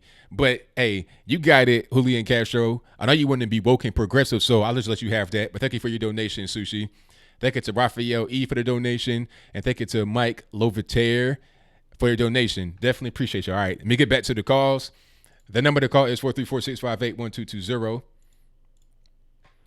575, you're on the line. Who am I speaking to? Hey, Anthony Brian Logan. This is Sam calling from El Paso. All righty, what's going on? Hey, sorry, I tuned in late. Forgive me for, or if we already been over this, but are you aware of the allegations that the mic was cut off for Andrew Yang? Yeah, I saw that. Like when I was recording my recap, I didn't know it at the time, but then as I was getting some pictures to put in the video, I saw that and I put it in the video. But I'm not surprised. You know, he was saying that sometimes he'd go to speak and then nothing would happen because the microphone was cut off at certain points in time. I'm not surprised at all because obviously they want to give certain people better treatment than others. They want to give them more airtime than others. Yeah, because I was kind of noticing that he looked pissed off pretty much the whole time that he was up there on stage. Yeah, I mean, I would be too if I'm trying to talk and if I'm trying to actually have a debate during a debate, but my microphone's not working, I'd be mad too. Yep. And just one more thing before I go. I don't think everybody's giving Cory Booker enough attention or recognition because as far as I know, he's the first candidate, either Democrat or Republican, to invent his own language. Yeah, I heard about that. People were saying, what was that language? Are you speaking Klingon? That was not Spanish. I don't know what was going on with that. I mean, it was really crazy. You know, my thing is, okay, I understand you want to be, pandering to the illegals, but look, if you do not have a command of the Spanish language, just save that for a different time. Save it for your cocktail party or a fundraiser. Don't get on TV in front of the whole world and do something like that because it's not going to go very well for you. Yeah, I don't think so. All right, well, I'm going to let you go get to some other calls. Thanks. Thank you for the call, man. Definitely appreciate it. Yeah, shout out to Cory Booker. I don't know what he was speaking. That language right there, that wasn't Spanish. That's some kind of, that's one of them TV languages. Like if you're on Game of Thrones or something, you speak in a different language or, one of these movies and they make up a language for you to speak. That's kind of what that was. I guess it sounded kind of Spanish, but was it Spanish? I can't tell. Not at all. 813, you're on the line. Who am I speaking to? Yeah, I don't think so. 813. All right, 813. Don't get no cold feet now. Okay, let me go to 704. You're on the line. Who am I speaking to? Hi, this is Trace. All right, what's going on? Great show. Thank you. I just wanted to point one thing out about Tulsi Gabbard. She really seems pretty cool, and it definitely seems like the most capable of the candidates on the Democratic side so far. But a lot of people don't know this. It may not be a big deal, but I think it probably is. She's a member of the Council on Foreign Relations. Yes, she is. You can go check out the roster. She's right there on the roster, and that's traditionally never been a good sign. So I would she probably needs to be looked at a little more closely, because anyone that's in the CFR usually has an agenda. So just thought I'd point that out. That's a very good point, man. Thank you for the call. Definitely appreciate you. Thanks, man. All right. Shout out to the caller. Yeah. Now, Tulsi Gabbard is on the CFR, Council on Foreign Relations. And, she comes off as being anti-war. She comes off as being a person that is, not a war hawk. But during the debate on stage, on television, the other night, she said, look, if we get attacked, somebody gets hurt, then we're going to go in and fight them. So she's not totally anti-war. She is about as anti-war as Trump is. So she does not have a special, how can I say, her position on being anti-war is not that unique, because she will fight you if she has to, just like anybody else would. So it is what it is. Let me get to my next call. Alrighty. Let me try 918. You're on the line. Who am I speaking to? Trey. All right, yeah, Trey. I want to talk about Go ahead. the busing. Yes. I did some research, and it seems like it's not, to me, not a very big deal. You kind of muffled. You kind of muffled a little bit. Oh, no. Can you hear me now? Yeah. You're still muffled. You but good. It's not as big a deal as it seems to be.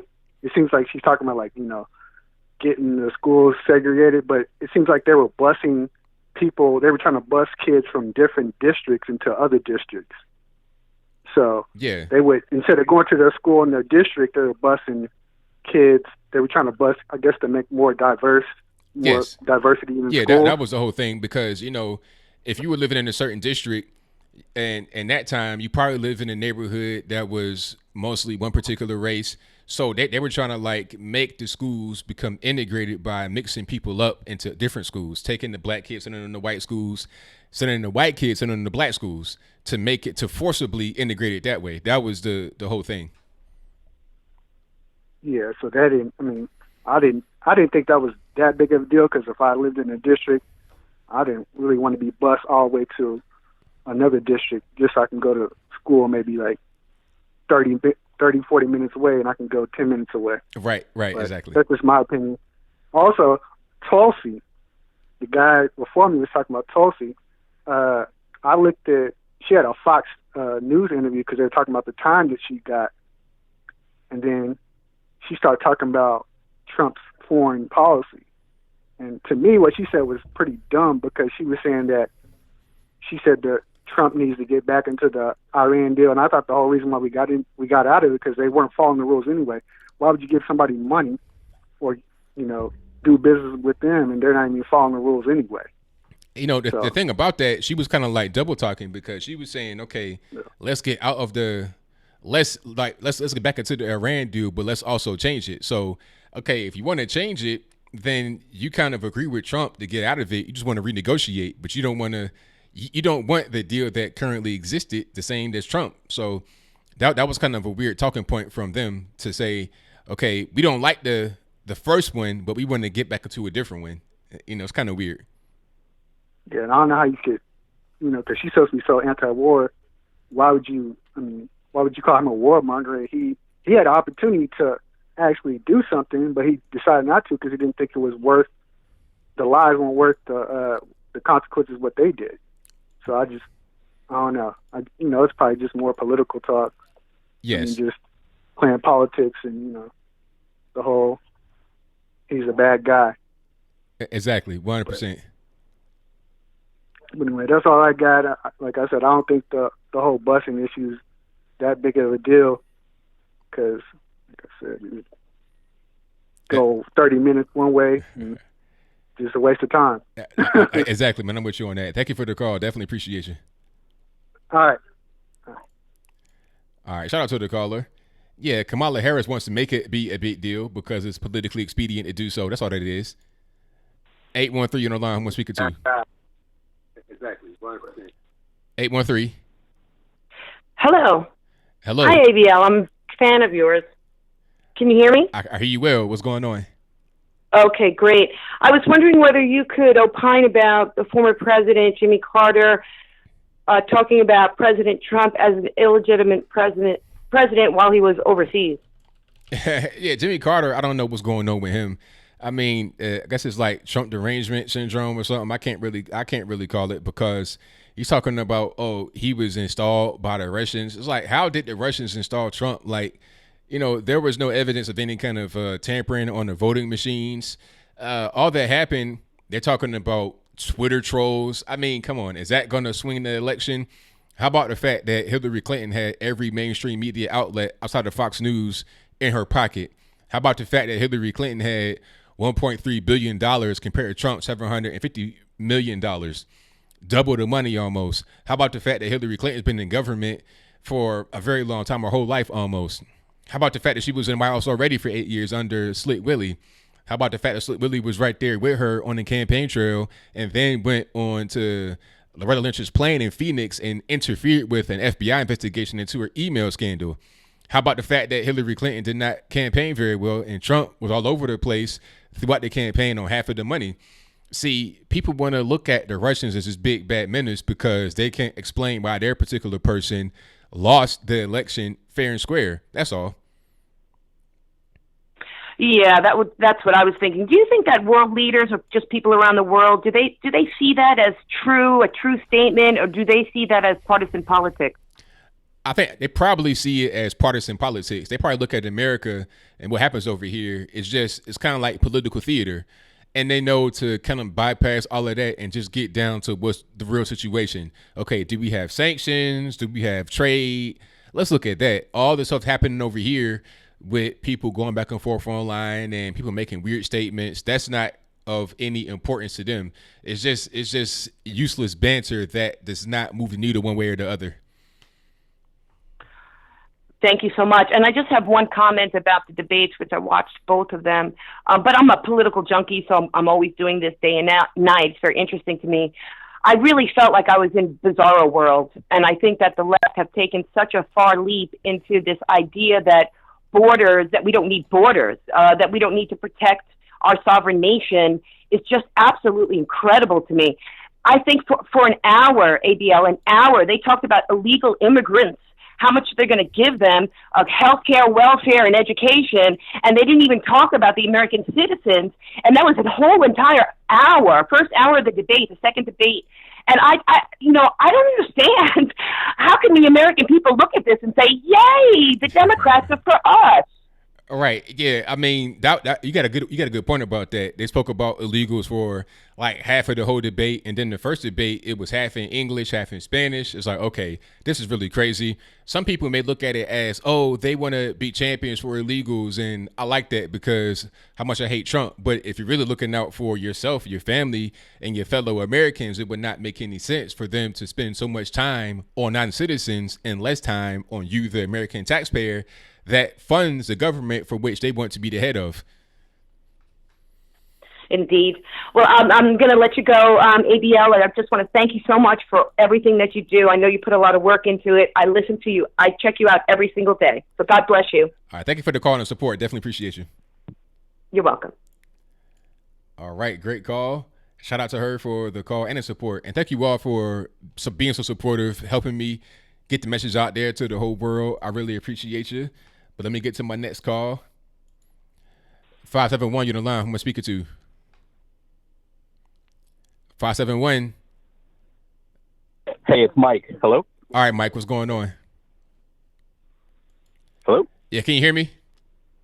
Yeah, I can hear you, man. Hey, how's it going? Everything's good, man. What's happening? Hey, man, no, I just wanted to talk about what's going on, man. That one guy that you had on before had it right. You know, I'm from Miami, and a lot of Latinos down here, you know, see right through that crap. You know, a lot of friends I have down here, we're all supporting Trump, and you know, the Cubans down here are really like the silent voters. You know, they see socialism firsthand. they've experienced it, and the last thing they want is to go with these democratic, so-called democratic socialists. Yeah, I mean, I was seeing some of the footage down there in Miami of some protesters against Trump and also some supporters. And I was seeing some signs in Spanish that were against socialism, against communism. Like, okay, I'm seeing some woke Cubans in the crowd. I liked what I'm seeing a lot. People don't necessarily know that. They think that, oh, if you're Hispanic, you got to be a Democrat automatically. The same way they think about blacks. Because you're black, you got to be a Democrat automatically. No, people are individuals. They got their own mind, and I like to see much more of that coming up here in 2020.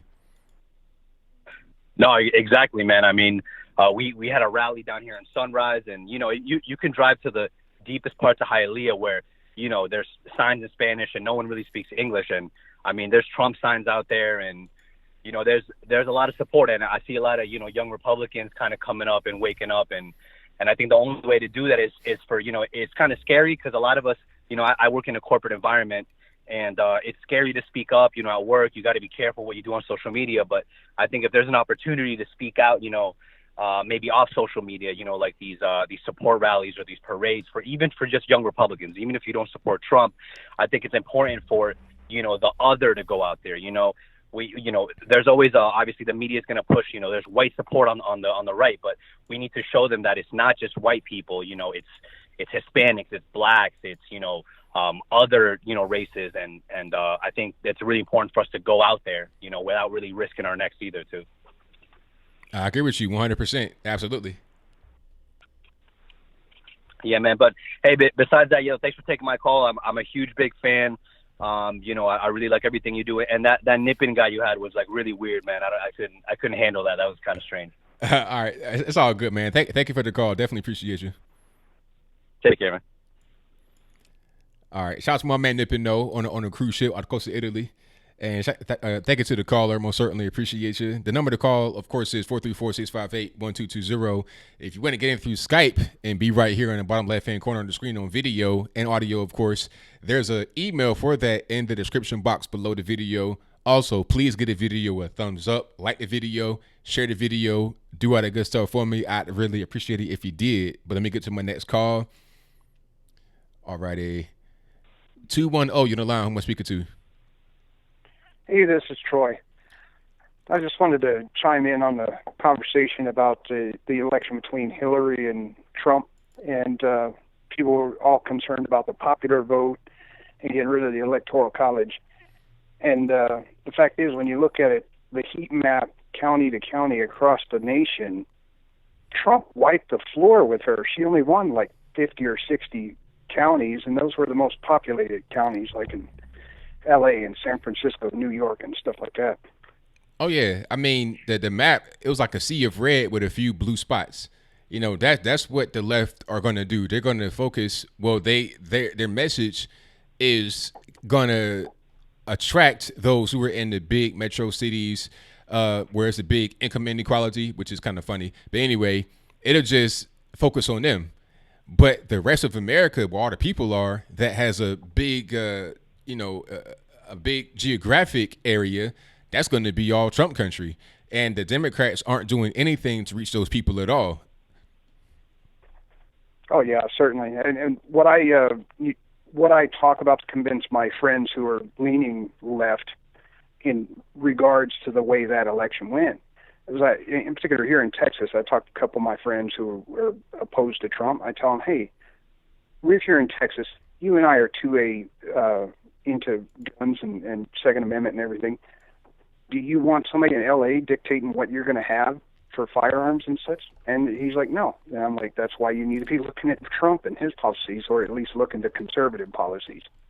Exactly. That's what people aren't necessarily understanding. But once that message gets out there to people and it starts to pick up some steam, people are beginning to realize what's happening, and then they can go to the other direction, get a little bit of freedom.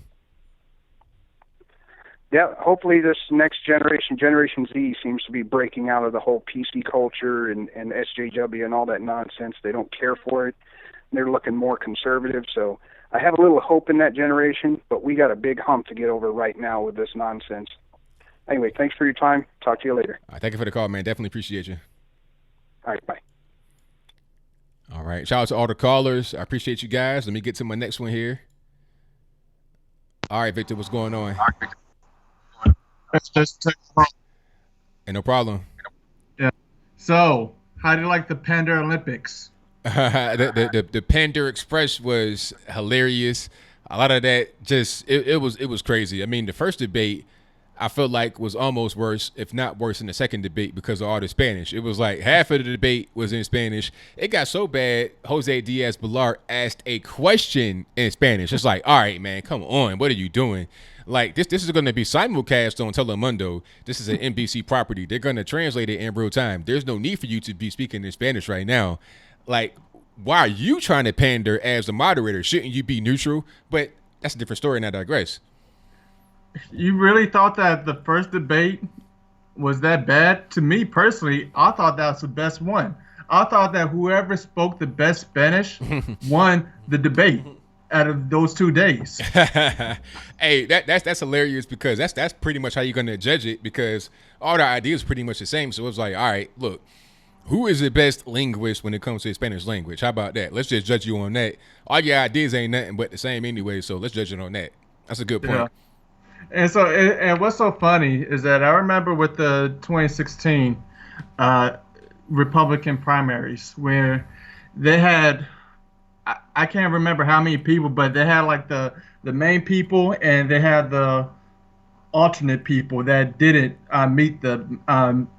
didn't go to the main stage, and people were complaining about how it was a lot of Republicans running for president, and also talking about the pandering to the religious people. And you look at this Democrat debate, and it looked like they were on steroids with the pandering. Oh, it was crazy through the roof. You know, and I expected it a little bit, so I was prepared. But then when I saw the level of it, I was like, wow, how can I prepare for this? This is just outstanding. Yeah, especially how that author somehow threw in Black Lives Matter just out of nowhere. Just randomly, like nobody, and then Black Lives Matter. That's how that went. Yeah. So, Kamala Harris, does she have at least 1% of black blood in her? Yeah, I believe she does. Okay, then she's black. I don't know why that's even a question. But you know that's like Pocahontas.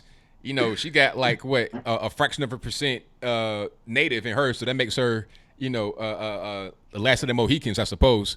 Yeah, you know that black rule. Like once you have that 1 ounce of black blood in you, you're black. And you know what's funny is that the Democrats really hinge on that, but that was a Jim Crow law.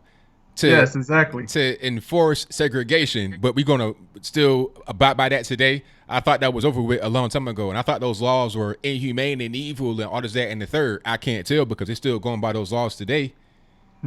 In fact, I could make an argument that says that every single person in this world is black, 100% black. You know why? Because the first civilization was in Africa, so therefore, since we evolved from that first civilization, we're all black. There you go. There you go. Ain't no more races, you know. And then since everybody's black, we can't claim white supremacy or anything like that because everybody's black. That don't exist. Exactly. And you think that with Kamala Harris is worse? Look up G.K. Butterfield. Okay, I've seen him. I know it is. No. You're talking about this guy was the leader of the Congressional Black Caucus. This guy looks like somebody's Santa Claus at the mall. I'm talking like white as snow. Yeah, and if you look him up, he is multiracial.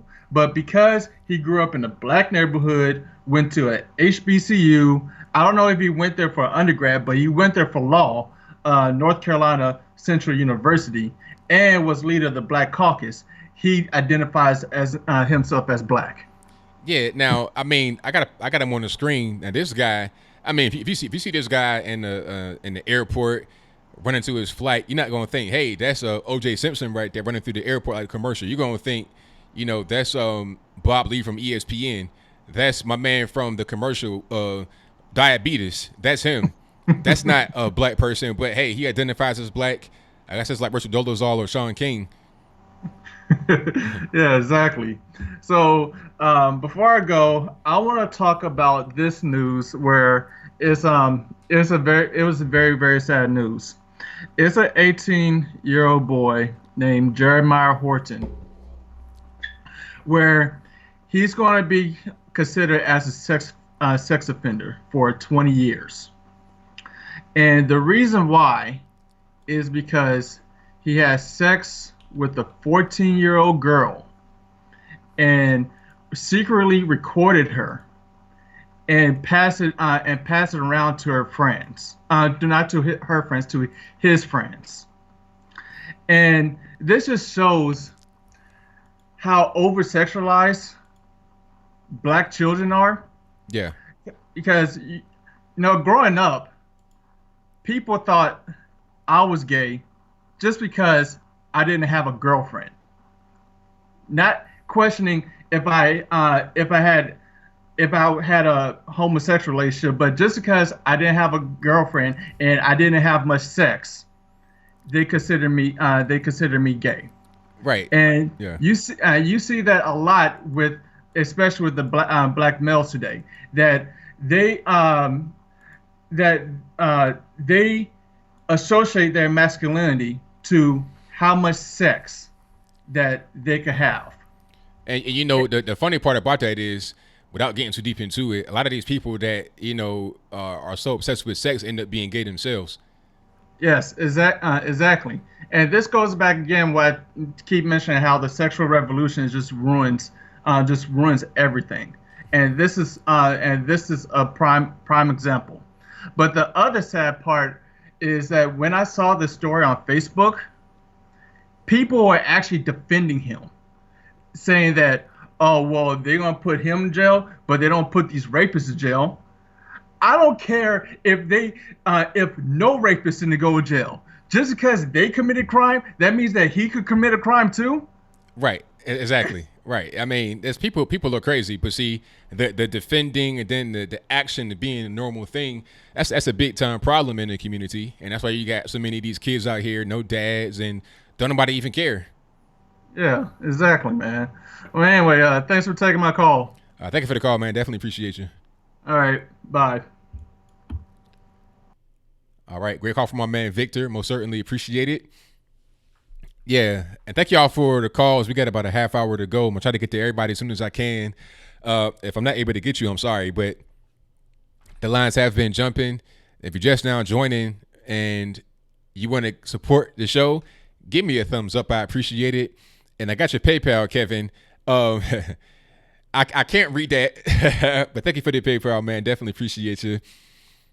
Yeah, that's hilarious though. You're a funny guy.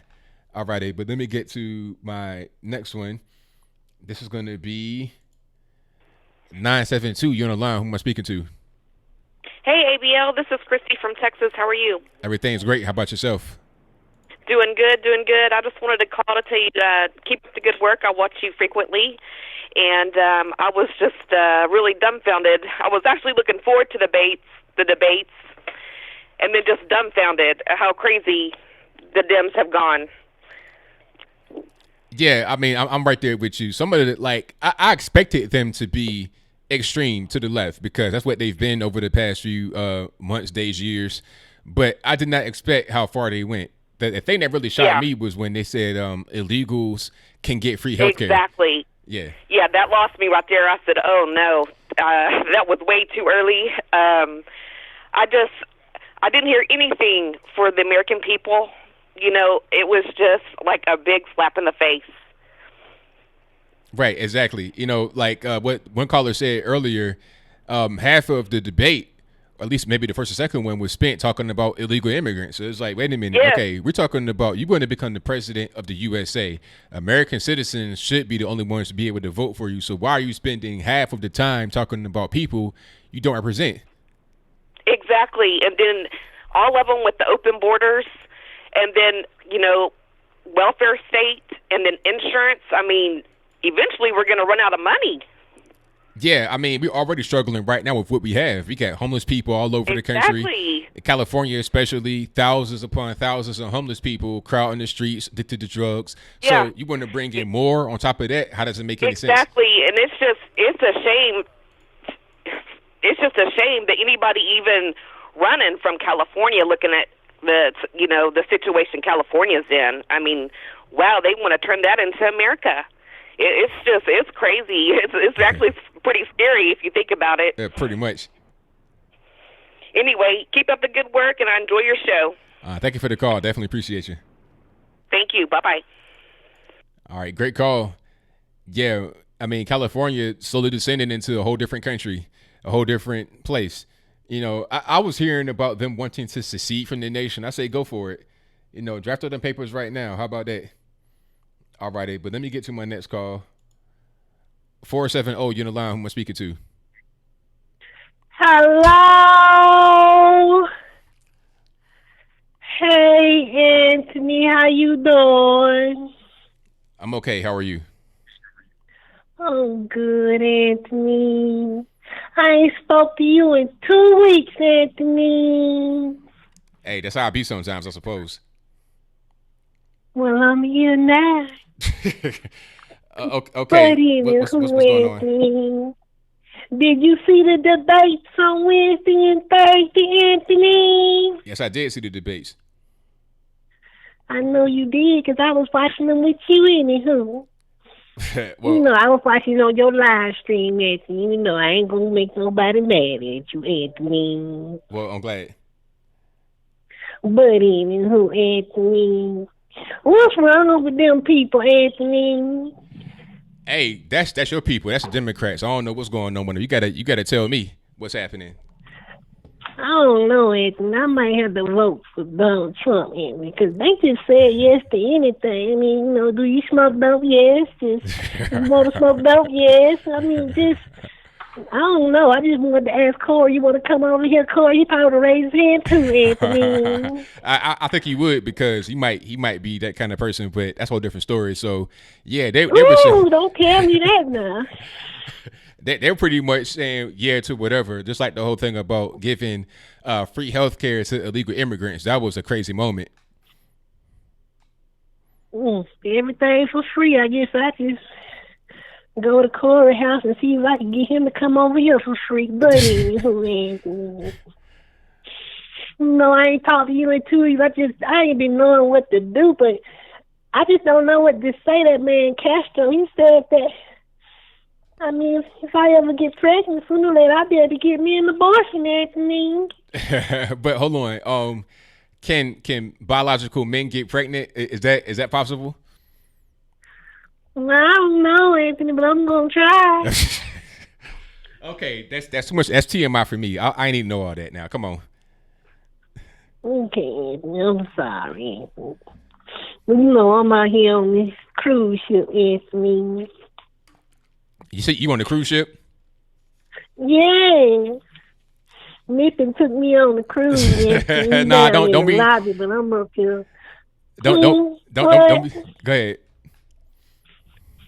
Radio, but anywho, Anthony, I just wanted to call and say, hey, because I ain't talked to you in 2 weeks. You know, I had to call my Anthony and see how he was doing, and I had to talk about the Democrats and that racist Biden and that Kamala Harris. I don't know what to say about her, Anthony.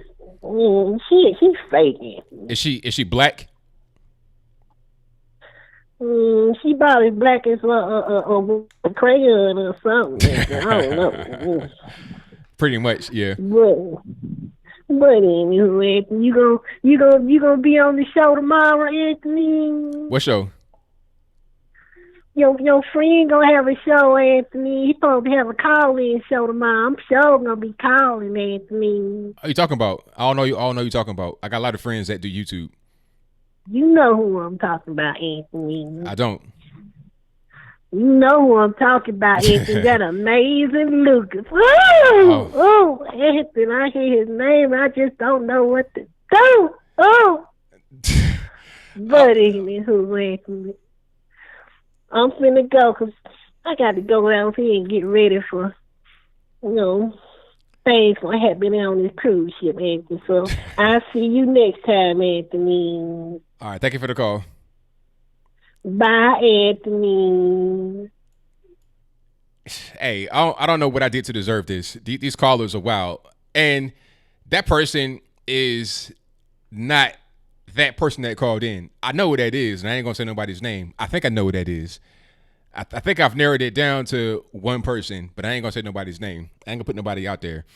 But Lucas is doing a call-in show tomorrow. I might have to call in and holler at him and see what's going on. So shout out to my man, Amazing Lucas, and everybody calling in.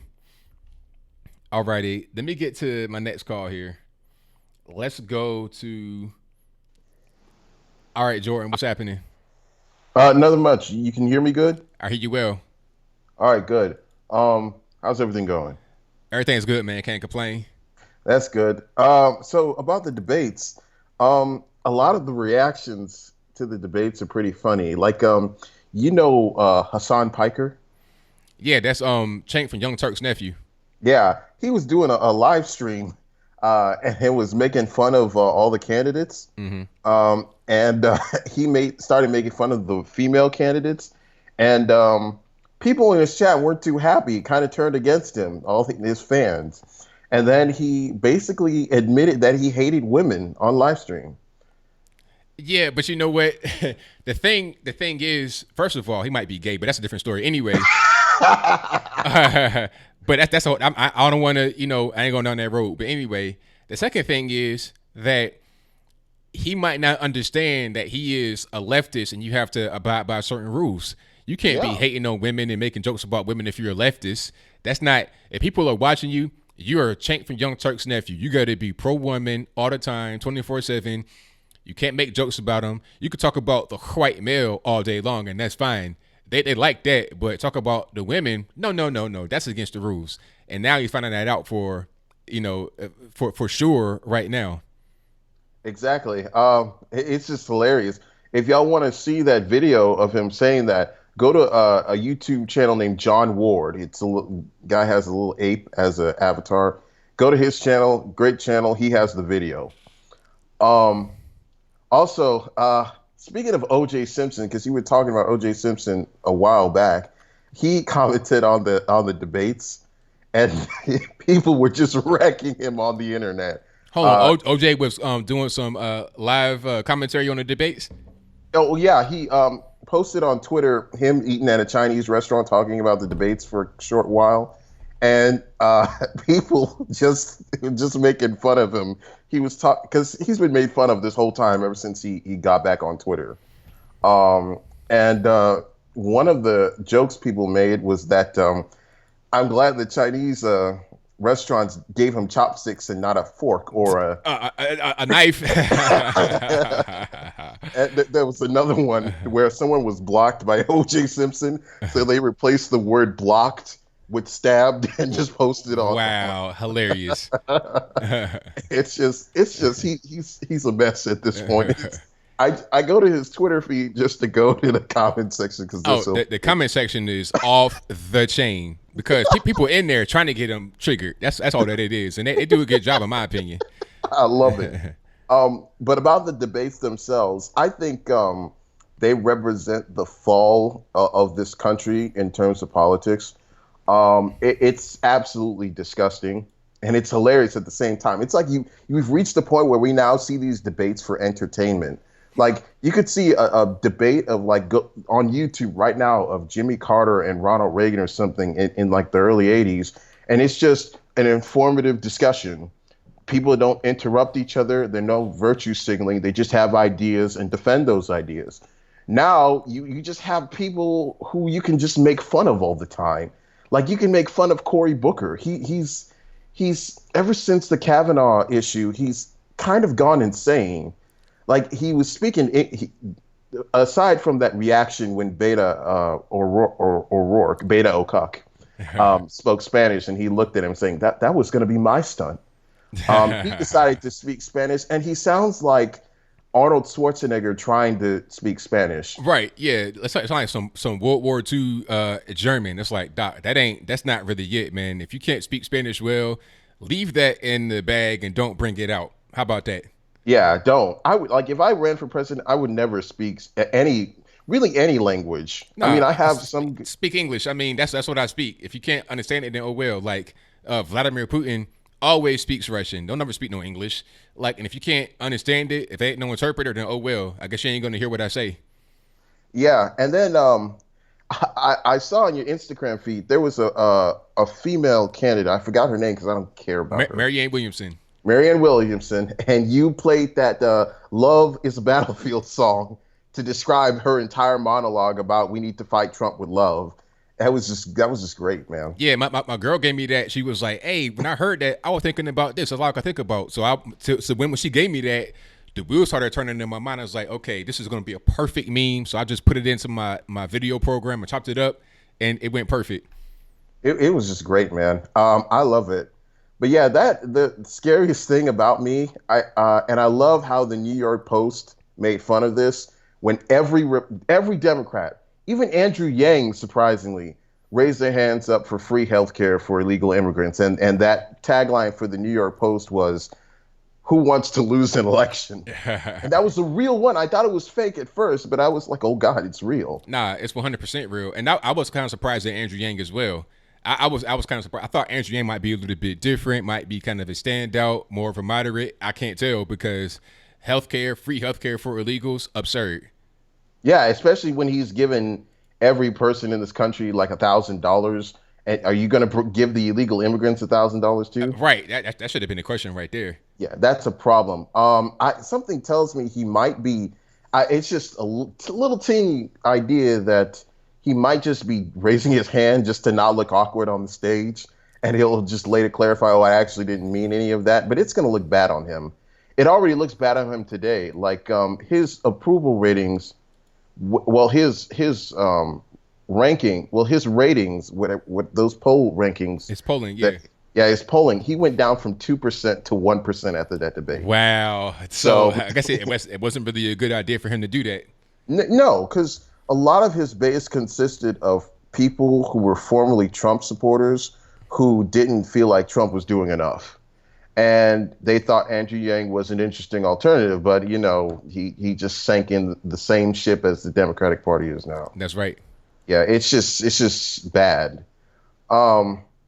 Speaking of the New York Post, though, one interesting thing is that, they had said previously that, and I'll say this right before I go, they say previously that Barack Obama was the first black president, even though he had, a white mother. He's biracial, yeah. Yeah, but they didn't call him that. They called him black.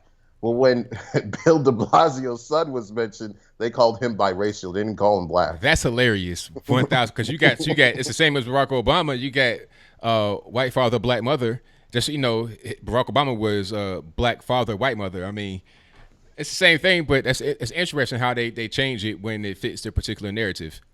Yeah, and it's Bill de Blasio. Oh my God, he's literally the my wife's son meme all over that. Yep. Mentioning his black son, because that's essentially what it's saying. Because it's like he's saying that his mom's genetics had superseded his, which is why he's calling him a black son. Which it's just funny, man. Yeah, that's wild. Yeah, somebody said African. Yes, African. That's the thing. Pretty much. But I'm gonna go out now. ABL, I'll be in chat. So have a good stream, ABL. I thank you for the call, man. Definitely appreciate you. Not a problem. Peace. Peace. All right. Thank you to my man Jordan for the call. Most certainly appreciate him. The number to call is 434-658-1220. All righty. 931, you're on the line. Who am I speaking to? Yes, this is Eric Stevens. I got one question for you. All right, go for it. What does the Democrats have to run on, like right now at this moment in time? I mean, bring ISIS back or raise unemployment rate, or? They don't have anything to run on, really. They're just trying to say that they are the anti-racist. They're the anti-Trump. So vote for us if you want to fight against Trump. Also, they can speak Spanish and maybe they'll support illegal immigrants. But for the American citizen, for the American taxpayer, it ain't nothing really but tax and spend for them. Yeah, but there's like really nothing that they can run on besides for impeach Trump, though. I mean, I'm agreeing with you 100%. Yep, that's their main call to action. But I was just asking what you felt about it. Anyways, I'll get off here. Let the next caller go on. All right. Thank you for the call, man. Definitely appreciate you. All right. Bye. Yeah, that's a great question. I mean, what are the Democrats going to run on, really? What do they have? Like, there's nothing they really have to offer. Taxes, higher taxes. You know, the crazy part, Bernie Sanders talking about, oh, yeah, we're going to raise taxes, but you're going to be able to get more back. How about I keep more of my own money and then I spend it how I see fit? How about that? Don't just be like, oh, I'm going to take your money. No, let me spend my money how I feel like the money should be spent. And then we can go about it that way. That should be how we handle this whole situation. You understand what I'm saying? That should be pretty much what it is. All righty. But let me get to my next call here. 631, you're on the line. Who am I speaking to? Hello, this is Nick from New York. All righty. What's going on? How are you? Everything's great. Can't complain. Nice. So, a major issue I see a lot of liberals have with Trump is, as of recently, his leniency on the Saudi crown prince Mohammed bin Salman of the murder of the U.S. Washington Post columnist Jamal Khashoggi. Okay. And do you think that there's any validity in having that sort of opinion in terms of Trump with that? I mean, no, because that's their country. That's their business. What are we going to do? I mean, he was not an American citizen, and he was overseas when it happened. So, I mean, what should we do? Because one person gets killed in a different country? I mean, that's a thing that happens all the time. I mean, like, I think there were sanctions. Like, and the thing about it is Saudi is kind of like an ally, and they got a lot of oil. Like, what are we really going to do because one person got killed? The only reason why that's even the issue is because the Washington Post made it an issue and other media outlets made it an issue. But you got homosexual people that get killed over there in that part of the world just for being homosexual, thrown from tall buildings. And there's no real hubbub made about that. Nobody says invade X, Y, and Z, Muslim, Islamic, Middle Eastern country because they kill gays. But because Jamal Khashoggi gets killed allegedly by the Saudi people and the government, we gotta go over there and invade them and fight. It's a non-story started by the media who hate Trump. Right. And I think there's this definitely existing paradox in the various the array of diatribes that are against conservatives of the liberals, which is primarily that, we're Nazis and we're this and that. We're KKK members. Trump openly, he's an ardent supporter of the KKK, despite their party ultimately creating the KKK. And not only had the KKK murdered African Americans, but white Republicans as well. So there's that. And then there's the fact that what was a prime factor of the Nazi party was obviously silencing of speech, the suppressing of speech. And, we're seeing that with Google and Facebook.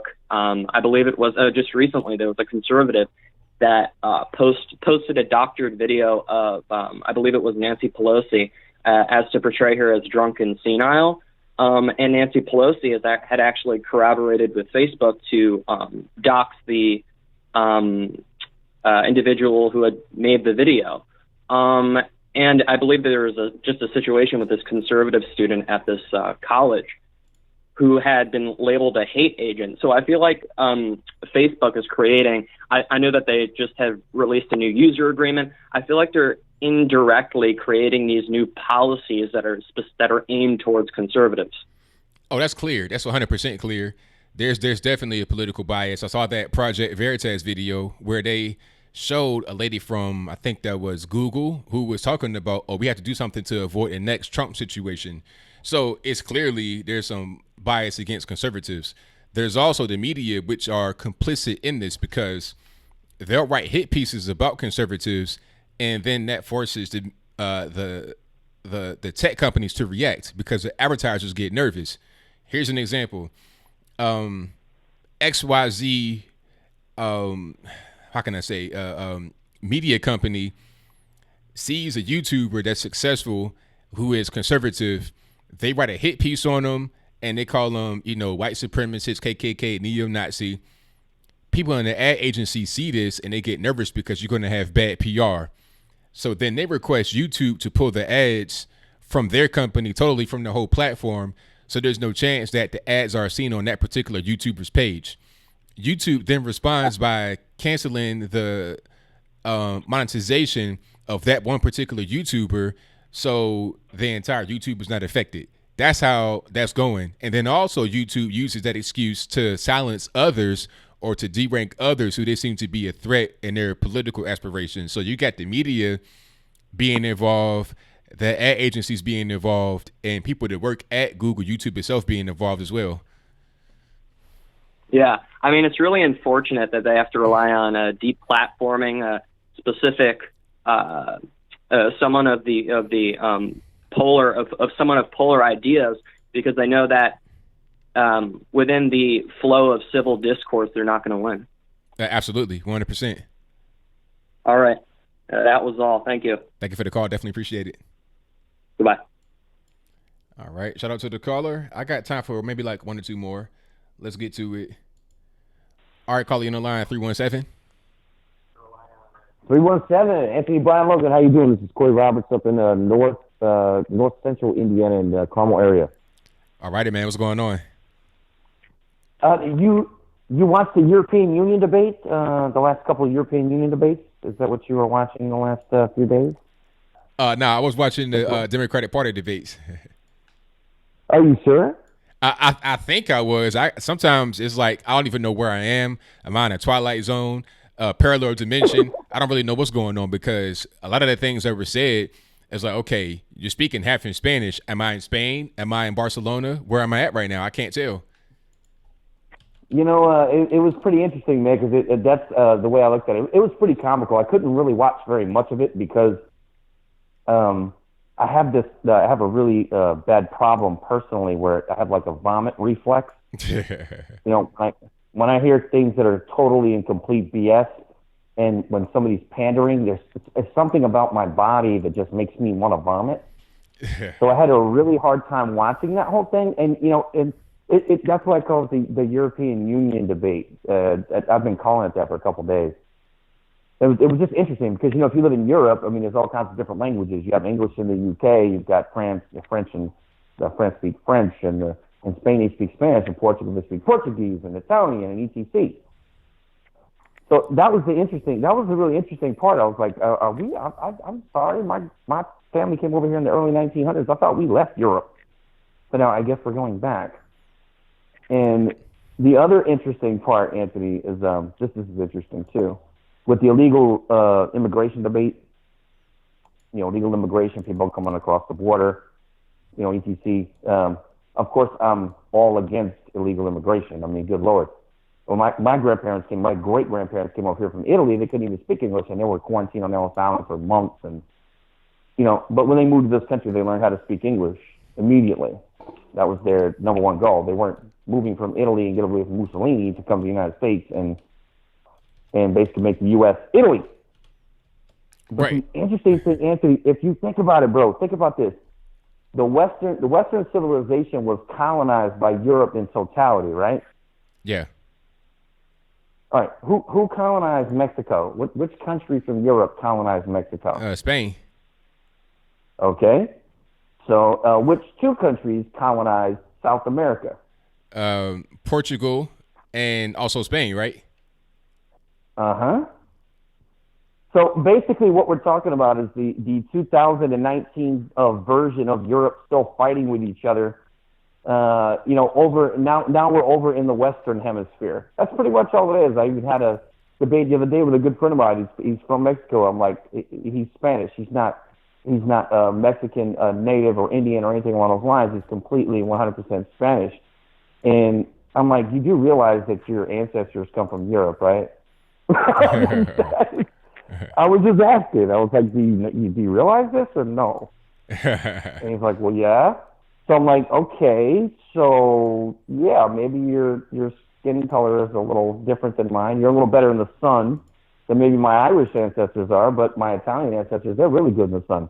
They're great in the sun. We absorb the sun. So it's just interesting, man. It really is in watching that and watching Beto O'Rourke. What a gift that was. Yeah, that was really wild. I mean, he doesn't have much time left. He's pretty much done. His campaign, I think, is pretty much has ceased at this point, because I feel like right now he's kind of like going on an apology tour, trying to make himself not be the white male he is. Calling himself Beto. His name is Bobby Frank. Yeah. Robert Francis. Yeah. You got more in common with Conor McGregor than you do with Hugo Chavez or somebody like that. So he should just embrace that and go on and go back to Texas and try to become senator again and fail like he did the last time. Yeah, exactly. And it's just really strange to me that people cannot put two and two together in this situation. They don't really realize we're talking about a country. So the United States of America is a country, and we have borders and we have laws and regulations. Now, Mexico is the same. They have their own country.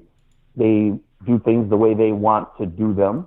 Regardless of the stripe or color of the person coming across that border, I don't care. I could care less what the person looks like from a crayon standpoint. Yeah. Coming across the border and not understanding our laws and not obeying those laws and them being illegal is a really big deal to me. And also, my great-grandparents, they be rolling over in their graves right now for what they had to do coming over from Italy. They came in the right way. They came on a boat. They came on a boat into Ellis Island. They had to go through all kinds of really difficult stuff. And if they were really sick, they would have got sent back. That's right. So, my family, they got quarantined on Ellis Island for 90 days because they had scarlet fever. They were stuck in the harbor.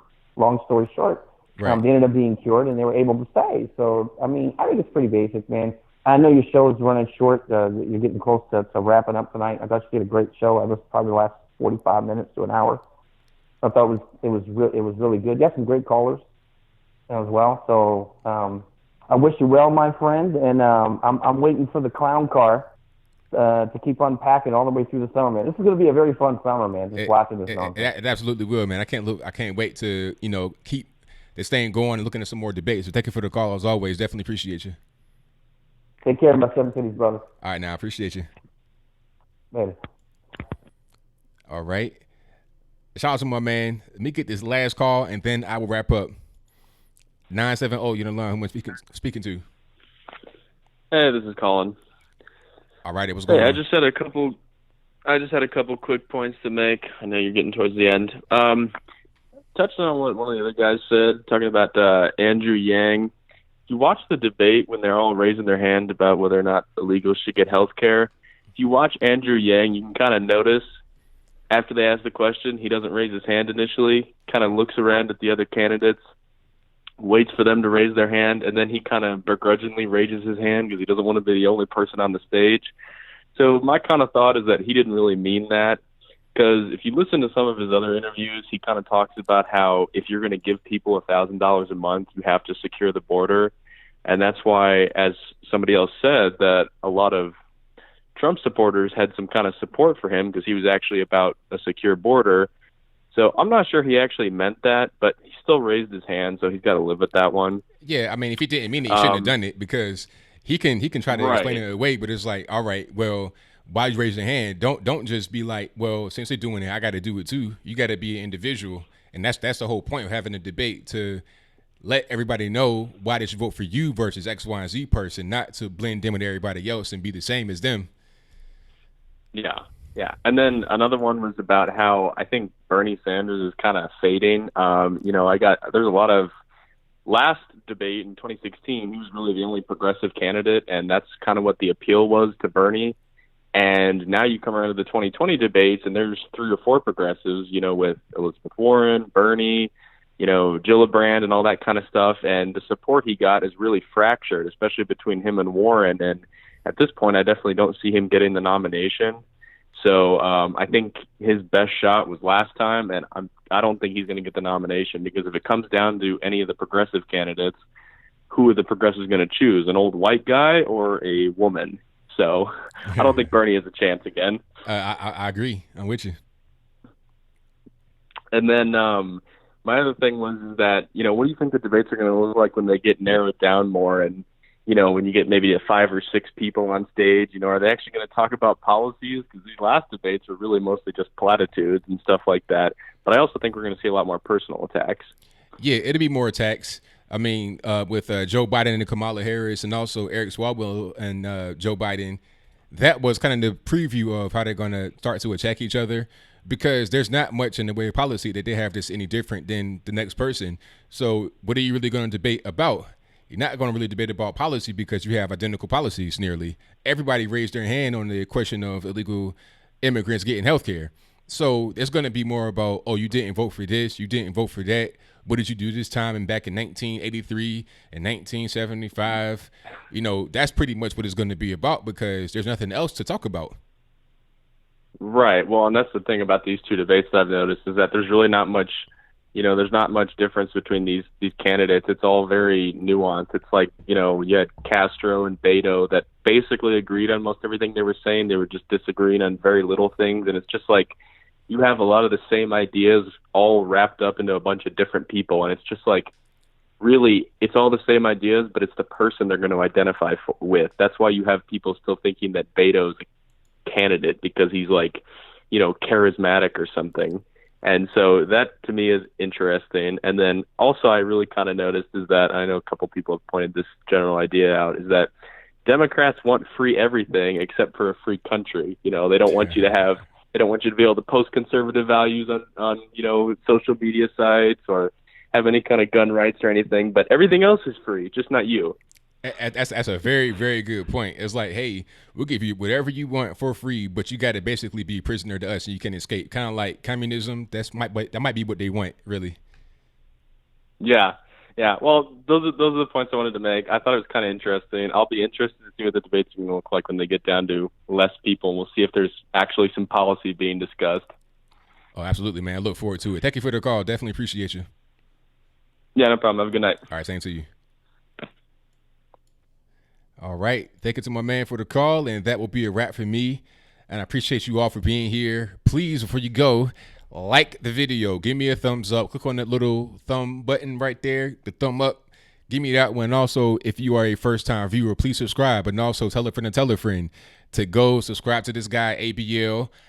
Tell them to search in the YouTube bar for ABL, and I'll come right on up. Thank y'all for joining. I got some super chats I got to read right quick, and then I'm going to be out. Thank you to Kevin Duggan, who says, was she having a baby and couldn't call in? I'm not quite sure who you're talking about, but thank you for a donation anyway. And thank you for the super chat as well. I mean, the PayPal as well, if I didn't tell you earlier. Shout out to Carl's Opinion, who says, hey, Mr. Logan, Hillary was too ill to do a lot of campaign functions. Carl, yeah, too ill, exhausted, worn out, and she really didn't do that much campaigning, not much at all. So it was like, all right, how are you going to be better 4 years later? Time's a ticking. Time waits for no man. Father Time was undefeated. So if you're just getting older and older, you're getting closer to 80, closer to your mid 70s and 80s. I mean, you're not going to have the energy to be able to do anything like that. But thank you for your donation. Thank you to Heatherism Watson, who says, scariest part of it all is the applause for destroying America. Keep YouTube great, ABL. Well, thank you for that. I definitely appreciate you. And yeah, the whole part, the applause was really killing me, because some things they were saying is like, all right, this is really extreme. Why are they getting a roar of applause? It shouldn't be that way. It should be a spattering of applause at best for some of the radicals, but the roaring means that everybody agrees with it in the audience. So we didn't want them to be out there voting and defeat us. So we got to go out there and defeat them in the polls. Thank you to Mike Lovater, who says, glad they weren't speaking Italian. Then they really screwed that up. Yeah, I think they're going to try to speak that broken Spanish because they know who they're trying to placate. They know they try to cater to. But thank you for your donation. Thank you to Raphael E for the donation as well. I definitely appreciate you. That is all my super chats. Thank y'all for joining. I'll be back again live with a call-in show Wednesday. I'm here every Wednesday and Saturday, 8 p.m. Eastern to 11 p.m. Eastern. If you want merch, if you want the hats, if you want the flags and all that good stuff, I got links in the description box. Follow me on my Twitter, Facebook, Instagram, all that good stuff. Links for that are on the website, anthonyblogan.com. That is ANTHONY, the letter B. Don't get triggered by this, LOGAN.com. On my website as well, I have an email address and also a snail mail, a P.O. box. So you can send me whatever you want. Don't send me nothing crazy because I will call the police. But whatever you want to send me physically, you can do that through my P.O. box. They accept large items as well because it's like a UPS store. So whatever I can send there is all good. And thank you to the last super chats. You got Valerie Rogers who says, "Good job, ABL."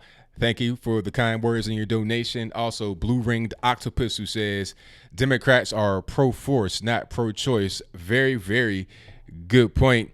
Shout out to my man Andy No. Hopefully he heals up well in the ER. But that is all I got for now. So until next time, y'all be safe. I'm out. Peace.